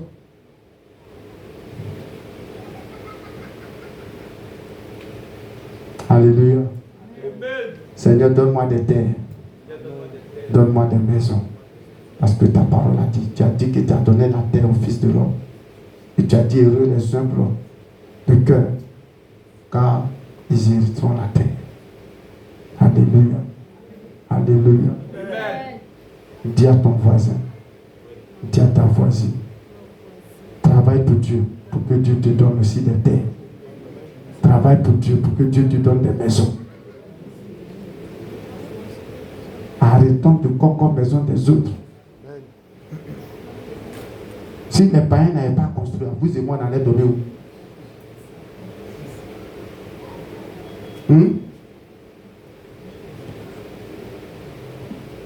Que Dieu nous bénisse. Je termine avec Luc 16, la deuxième facette de faire l'œuvre de Dieu. Luc 16. Alors, lis le verset 1 jusqu'au verset 9. Luc 16, 1 à 9, j'ai lu la parole de Dieu. Jésus dit aussi à ses disciples, un homme riche avait un économe qui lui fut dénoncé comme dissipant ses biens. Il l'appela et lui dit, qu'est-ce que j'entends dire de toi? Rends compte de ton administration, car tu ne pourras plus administrer mes biens. L'économe dit en lui-même, que ferai-je puisque mon maître m'ôte l'administration de ses biens. Travailler à la terre, je ne puis. Mendier, j'en ai honte. Je sais ce que je ferai pour qu'il y ait des gens qui me reçoivent dans leur maison quand je serai destitué de mon emploi. Et faisant venir chacun des débiteurs de son maître, il dit au premier, combien dois-tu à mon maître? 100 mesures d'huile, répondit-il. Et il lui dit, prends ton pied, assieds-toi vite et écris 50. Il dit ensuite à un autre, et toi, combien dois-tu? 100 mesures de blé, répondit-il. Et il lui dit, prends ton pied et écris 80. Le maître loua l'économe infidèle et ce qu'il avait agi prudemment. Car les enfants de ce siècle sont plus prudents à l'égard de leurs semblables que ne le sont les enfants de lumière. J'ai entendu, Jésus dit, les enfants de ce siècle, c'est-à-dire les enfants du monde, les païens, il dit, sont plus sages à l'égard de leurs semblables que nous les chrétiens. C'est-à-dire que les païens, là, ils savent tisser des relations et ils savent gérer les relations. Parce qu'ils savent ce que ça peut leur coûter, ce que ça peut leur donner. Mais nous les chrétiens, on ne sait pas ça. On ne sait pas agir envers les gens pour avoir des grâces, pour avoir des bénédictions. Mais ce n'est pas là le problème. Par ça, je reviendrai un jour là-dessus. Dieu m'a fait grâce de préparer un enseignement sur les relations. Comment tisser les relations, comment les conserver, comment les garder et comment tirer profit. Mais ce qui m'intéresse, c'est ce qui va suivre. Et moi, je vous dis. Faites-vous des amis avec les richesses injustes. Jésus dit là, il s'appuie sur l'attitude de cet économe infidèle. Et la reproche qu'il fait à ses enfants. Et il leur donne maintenant un conseil. Faites-vous des amis avec les richesses quoi? Injustes. Écoute bien. Pour qu'ils vous reçoivent. Allons doucement. Dieu dit, toi et moi, on n'a qu'à utiliser nos richesses là pour se faire quoi? Des amis. Utilise ton argent pour te faire des amis. Utilise ta voiture pour te faire des amis, ta maison pour te faire des amis, ta chaussure, tout ce que tu as pour te faire des amis. Pour qu'ils vous reçoivent dans les tabernacles éternels. Pour que ces amis-là te reçoivent dans les tabernacles éternels, c'est-à-dire au ciel. Quand elles viendront à vous manquer. Quand ces richesses-là viendront à te manquer. Qu'est-ce que ça veut dire? Mon ami, viens prendre ça. C'est le verset 9, non? Ok, viens. Viens prendre ma Bible. On appelle sa Bible à noter. Il va t'expliquer. Il faut lire le verset 9. Qu'est-ce que ça veut dire? Au verset 9, je lis là. Et moi, je vous dis, apprenez de cela. Oui. Faites-vous des amis avec les richesses injustes, c'est-à-dire utilisez vos ressources matérielles. Utilisez vos ressources matérielles comme moyen. Pour promouvoir l'œuvre de Dieu. Ah, pour faire quoi? Promouvoir l'œuvre de Dieu. Ça veut dire quoi? Pour accomplir, pour faire avancer. Pour faire avancer l'œuvre de Dieu. Et qu'est-ce qui va se passer? Pour qu'ils vous reçoivent dans les tabernacles éternels quand elles viendront à vous manquer. C'est-à-dire nos moyens financiers, matériels, tout ce que Dieu dit, on n'a qu'à prendre ça pour faire avancer son œuvre. C'est-à-dire mettre à la disposition de son œuvre pour le salut des âmes. Pour que quand on va aller au ciel, là, ces âmes-là nous reçoivent là-bas. Tu comprends? Avec ton argent là. Il faut utiliser ça pour gagner des âmes. Et c'est ce que ces femmes-là ont fait dans Luc 8. Elles mettaient quoi? Leur argent à la disposition de Jésus pour l'évangélisation, pour les croisades. Et c'est ce que les gens ont fait quand Christ était Gouya ou bien quoi là. Gouya, c'est ça non? Son nom est compliqué. Tu as vu tout ce que vous avez vu là? C'est des gens qui ont donné. C'est des gens qui ont compris, qui ont fait des dons pour atteindre ça. Et plein de chrétiens, quand ils sont à l'église, ils ne veulent jamais contribuer à l'œuvre de Dieu. Quand on dit on va cotiser pour ça, ça c'est toujours on a donné. Dieu on a donné. À cause de ça, il y a des gens qui disent non, moi je vais prier à l'église, là-bas on donne trop. Moi, mais je te conseille, reste à la maison. À partir d'aujourd'hui, à partir de cette prédication, si tu penses que ici, là, on cotise trop, là, et qu'à cause de ça, tu restes à la maison, tu as ma bénédiction, reste à la maison. Reste à la maison. Ça veut dire que tu n'as rien compris. Pourquoi toi tu ne me dis pas de rester à la maison quand Dieu me met à cœur de sortir mon argent pour mettre dans le dos? Pourquoi tu ne me dis pas, pasteur, reste à la maison? Ah ben moi je suis pas intelligent. Mais c'est parce que Dieu m'a fait grâce de comprendre que mes biens doivent contribuer à l'avancement de quoi? Du royaume de Dieu. La Bible dit, il faut prendre tes ressources financières, matérielles là, pour promouvoir l'œuvre de Dieu. Pour que le jour où tu vas mourir, tu vas partir là. Ces personnes qui sont gagnées à travers quoi? Ton argent qui a servi à l'œuvre de Dieu puisse te recevoir là-bas. Hier te dit si tu ne sais pas, les biens qu'on a là, c'est comme quelqu'un, tous les jours je le dis ça, c'est comme quelqu'un qui veut aller en France. En France, là, tu ne peux pas prendre CFA là pour aller en France. Pour pouvoir aller en France, là, tu es obligé de faire quoi? D'aller convertir CFA en euros. Au ciel, là, on ne rentre pas là-bas à chaise, on ne rentre pas là-bas à maison, on ne rentre pas là-bas à voiture, on ne rentre pas là-bas à ton argent. C'est qu'on rentre là-bas à ça, c'est les œuvres bonnes que tu as fait là, c'est ça qui t'accompagne. Donc, pour que tu puisses être riche au ciel là-bas et être couronné, être béni, il faut que tu échanges ton argent. En faisant quoi? En prenant ton argent et tes biens pour faire quoi? Pour faire l'œuvre de Dieu. Tu as converti ton argent en bonnes œuvres et c'est ces bonnes œuvres-là qui vont déclencher la bénédiction où ça? Et la récompense au ciel. C'est pourquoi même quand tu rentres au ciel, tu ne rentres pas avec tes enfants biologiques, tu ne rentres pas avec ta femme. Mais ceux avec qui tu rentres, ce sont les enfants que ton argent ou ton évangélisation a pu gagner là. C'est pour ça que la Bible dit dans ce texte que c'est eux qui vont te recevoir où? Au ciel. Parce que tu as pu faire des amis avec cet argent en les gagnant à qui? À Christ. C'est eux qui vont te recevoir. Ça veut dire quoi? Quand tu vas rentrer, papa, papa, papa, à tout. Mais pourquoi on appelle papa ici? On dit, lors de tel programme, l'argent que tu as donné là, pour le programme, voilà, âme qui a été gagnée là, c'est ton enfant. Voilà, femme qui a été gagnée là, c'est ta femme. Voilà, l'homme qui a été gagné là, c'est ton mari, etc. C'est comme ça. Si au ciel là-bas, tu seras sans famille. C'est-à-dire que toi, seul, tu es assis là. Tes camarades sont avec des gens dans leur maison. Pourquoi? Non seulement toi, mais tu n'as pas évangélisé pour gagner âme, et ton argent aussi n'a pas contribué à gagner quoi? Des âmes.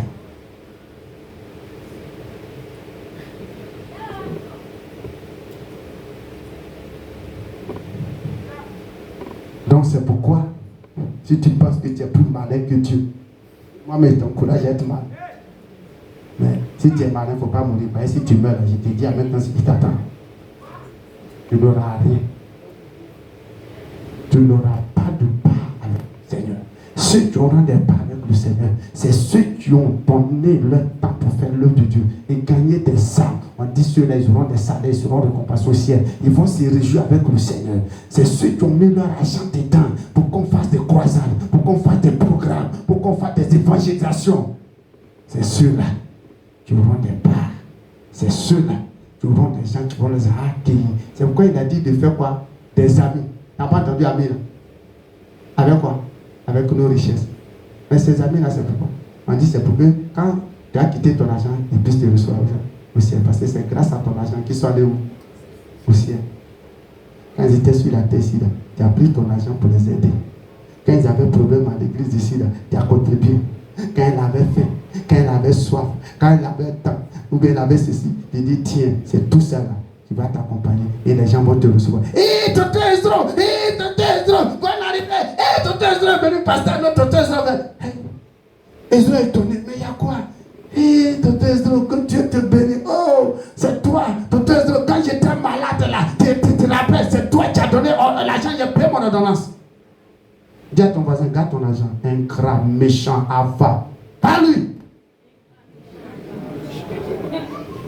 Pas lui. Comprends. Je t'annonce, tu ne vas pas rester sur la terre ici. Tu penses que tu es malin. Tu vas mourir un jour. Il faut rester là toujours, Seigneur. 2024, dans 2 mois de terminer. Moi, il n'a qu'à te donner 100 ans, 1000 ans, 1000 fins d'année, 1000 nouvelles années. Tu vas mourir un jour. Il y a des gens. Ça nous vient. Ce que j'aime bien. Marine, c'est Marine qui est là. Ouais. Ouais. Non, tu as grandi. Tiens ma main. Ouais, tu es bien. Non, mettez-vous en rang. Allez-vous. Non, comme ça, comme on fait au CPR là. Tourne-toi là-bas. Et regardez là-bas, regardez. Alors voilà Dieu qui est là. Le jugement arrive. Comme moi, mais c'est qu'il n'a rien fait. Quand mon tour arrive, casse-la-les. Mais passez. Finissez, passez. Allez-y au paradis, allez-y, vous êtes fini vos jugements. Non, voilà. Finalement, là, il va faire quoi? On monte, on descend, je vais faire quoi? Je vais. Donc, ça ne peut pas te louper. C'est comme la mort, même chose comme la mort. Quand ça s'en va après, Seigneur, donne ma longue vie, il te donne un an. Les autres passent, ils meurent. Tu penses que toi, tu vas rester éternel ici? Chacun s'en va. Même les gens qui meurent dans ta famille, tu comptes. Moi, je suis encore là. Oui, il ne faut pas t'inquiéter. Et t'annonce, donc tout va arriver. Forcément. Non, c'est clair. Ils vont mourir jusqu'à... Donc tout va quoi? Moi, il y a déjà calculé. Ma grand-sœur, notre aînée, elle est partie. Elles sont combien tu es partie? Maman, il y a ceci, elle est partie. J'ai calculé. Peut-être tu es là et je souhaite que Toto ne pas ta maman. C'est comme ça on fait. Oh Seigneur. Mon ami, ils sont vieux, ils sont jeunes. Un jour, il faut forcer tout va quoi. Donc, c'est comme ceux qui luttent des vieux, ils ne veulent jamais vieillir. Et te dit, si tu veux, il faut prendre tous les comprimés de jeunesse. Il faut prendre tout ce que tu veux. La vieillesse va te... Il y a des gens quand ils vieillissent là, ça leur fait mal jusqu'à maintenant. Tu penses à quoi? Même tes belles dents. Un jour, tu es là.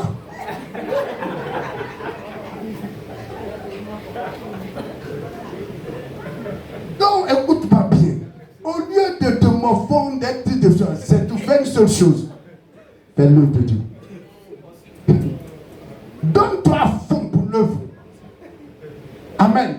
Donne-toi à fond pour l'œuvre de Dieu. Quel que soit ce que tu fais, quel que soit ton temps, donne-toi à fond pour le Seigneur et pour son œuvre. Que ce soit par ta présence, à travers l'évangélisation, à travers tout ce que tu fais dans la maison de Dieu, et aussi par tes moyens. Avec ton argent. On dit Elisa va partir. Oui, Elisa, lève-toi. Oh, Elisa s'en va à Beauville. Pourquoi? Pour l'œuvre de Dieu, pour gagner des âmes. On dit qui va soutenir Elisa. On ne doit même pas te demander quoi, pardon. Si tu as compris ce message-là, que ton argent doit contribuer à promouvoir l'œuvre de Dieu, tu dois être le premier pour dire moi. Mais il y a des gens qui ont dit qui va donner. Ils ont la tête à baisser, ils ne veulent pas aller à Dieu même. Pourquoi on dit, tu fais du mal à Dieu, baisse ta tête, moi-même, il va, ferme tes yeux, baisse. Si tu veux, il faut sortir. Mets-toi derrière, quand on va finir, tu vas rentrer. C'est pas grave. Nous, là, on va faire. Parce que nous, on sait. On a compris la parole. On sait ce que ça veut dire. Que de travailler non pour la nourriture qui périt, mais pour celle qui subsiste pour la vie quoi? Éternelle, que le Fils de Dieu nous donnera. Nous, on a compris ça. C'est à cause de ça que Jésus dit, si vous ne voulez pas, moi j'ai servi Dieu. Quand on dit l'œuvre de Dieu, si tu veux, reste à la maison. Quand on lance programme d'évangélisation à l'église, si tu veux, il ne faut pas venir. Ça ne va pas me faire mal. Même pasteur, il ne faut pas ça te faire mal. Est-ce que vous savez que l'une de mes forces là, c'est quand tout le monde refuse de faire. De toute façon, ça me plaît. C'est là même que j'ai la force de dire Seigneur, me voici, envoie-moi. Moi, je vais faire. Oh, il y a des gens qui disent, si c'est là, ne fait pas. Moi, je ne fais pas. Quand c'est manger là, tu dis, vas-y, lui là, il ne mange pas, il ne mange pas. Hein? Ou quand c'est manger ou bien bénédiction, tu dis pas, si lui il ne prend pas, il ne prend pas. Quand c'est travail, si lui ne fait pas, il ne fait pas. Quand c'est pour donner, s'il ne donne pas, il ne donne pas. Mais quand c'est pour avoir bénédiction, là même, quand déjà, on n'a même pas cité ton nom, là tu fais groupe. Alléluia. Alléluia. Donc ce matin, retiens ces deux choses qui font l'œuvre de Dieu. Évangéliser et donner son argent pour évangéliser.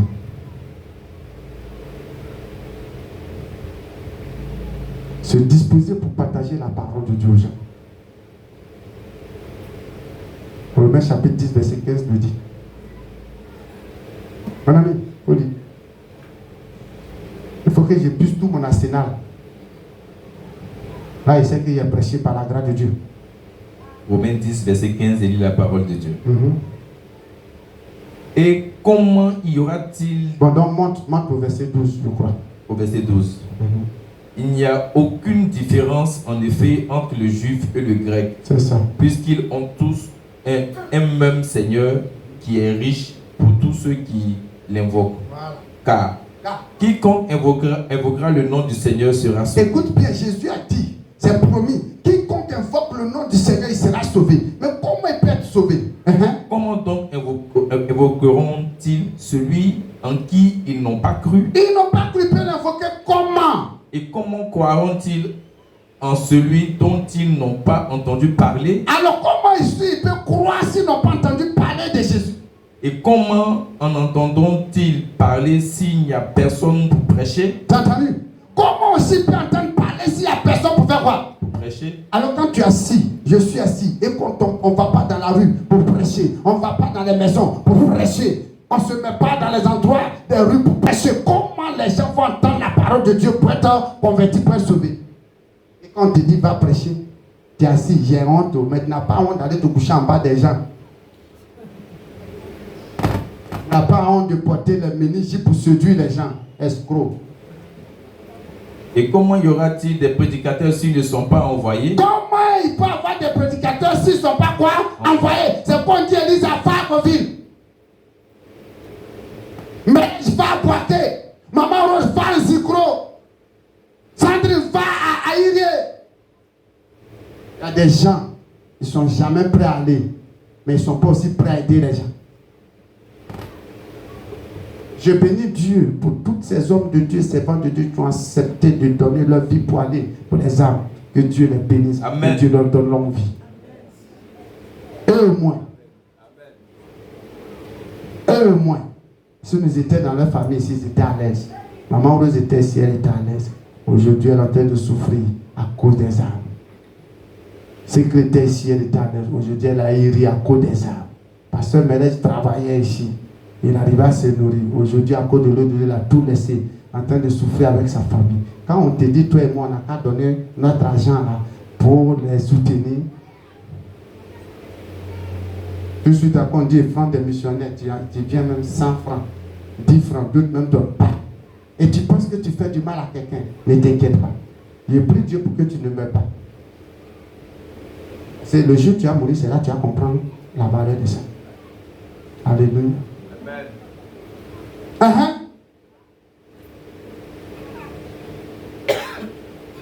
Et comment entendront-ils parler s'il n'y a personne qui prêche? Et comment y aura-t-il des prédicateurs s'ils ne sont pas envoyés? Selon qu'il est écrit, qu'ils sont beaux les pieds de ceux qui annoncent la paix, de ceux qui annoncent la bonne et de bonnes nouvelles. C'est pourquoi ton pied n'est jamais joli spirituellement.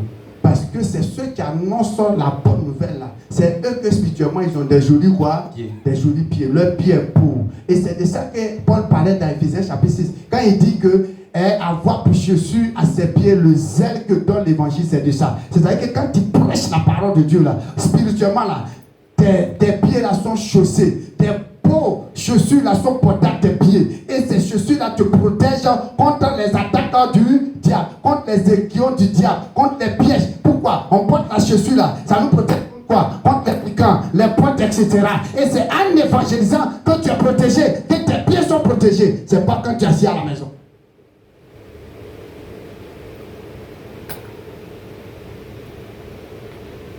C'est pourquoi je n'en prêche Jésus, même en l'église, même à l'école. Prêche Jésus à l'école, prêche Jésus là où tu es. Prêchons Jésus partout où nous nous trouvons. Annonçons la bonne nouvelle au royaume.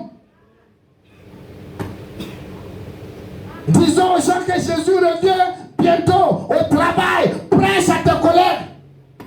On passe notre temps, on va causer jusqu'à... Pourtant la Bible dit, prêche la parole de Dieu à toute occasion favorable ou non. Mon ami Kakou me disait, il n'y a pas longtemps de ça, il dit, l'une des choses qui me plaît chez toi, c'est que chaque fois qu'on est ensemble, tu prêches la parole, tu partages. Il dit, mais c'est ma raison de vivre. C'est quelle causerie encore j'ai? Mais tu vas les voir, ils sont assis devant la télévision, ils sont avec leurs camarades, ils vont causer jusqu'à ce que tu ne vas jamais entendre Jésus dedans. Maintenant, c'est toi qui dis Dieu n'a qu'à te bénir. Or, vous avez vu tout à l'heure, combien de fois Dieu a mis assez de bénédictions dans quoi? Dans l'annonce de la bonne nouvelle. Jésus a dit, quand il est venu, il a pris le livre d'Ésaïe, il dit quoi? Il dit, l'Esprit du Seigneur sur moi. Quand il est marqué, pour faire quoi? Pour annoncer la bonne nouvelle. Voilà pourquoi quand il prenait, il dit, vous recevez une puissance.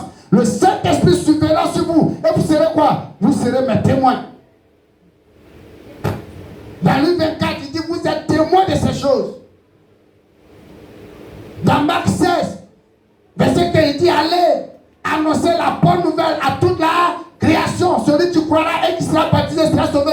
Et il dit quoi? Voici les miracles qui accompagneront ceux qui vont accepter. Dans Matthieu 28, il dit quoi? Allez faire de toute création les disciples, les baptiser au nom du Père et du Fils. Pourquoi? Parce que c'est ça sa priorité. C'est de sauver les âmes. Ce matin, toi et moi, en cette fin d'année, nous devons prendre l'engagement et la décision de nous mettre nous-mêmes à la disposition du Seigneur pour l'évangélisation et pour le salut des âmes et mettre aussi nos moyens pour promouvoir l'œuvre de Dieu, pour promouvoir l'évangélisation, pour organiser des croisades, pour organiser des programmes pour que les âmes soient gagnées, afin que nous soyons récompensés sur la terre et que dans le ciel, on puisse se réjouir avec notre Maître. Que Dieu le bénisse et que sa grâce soit avec nous.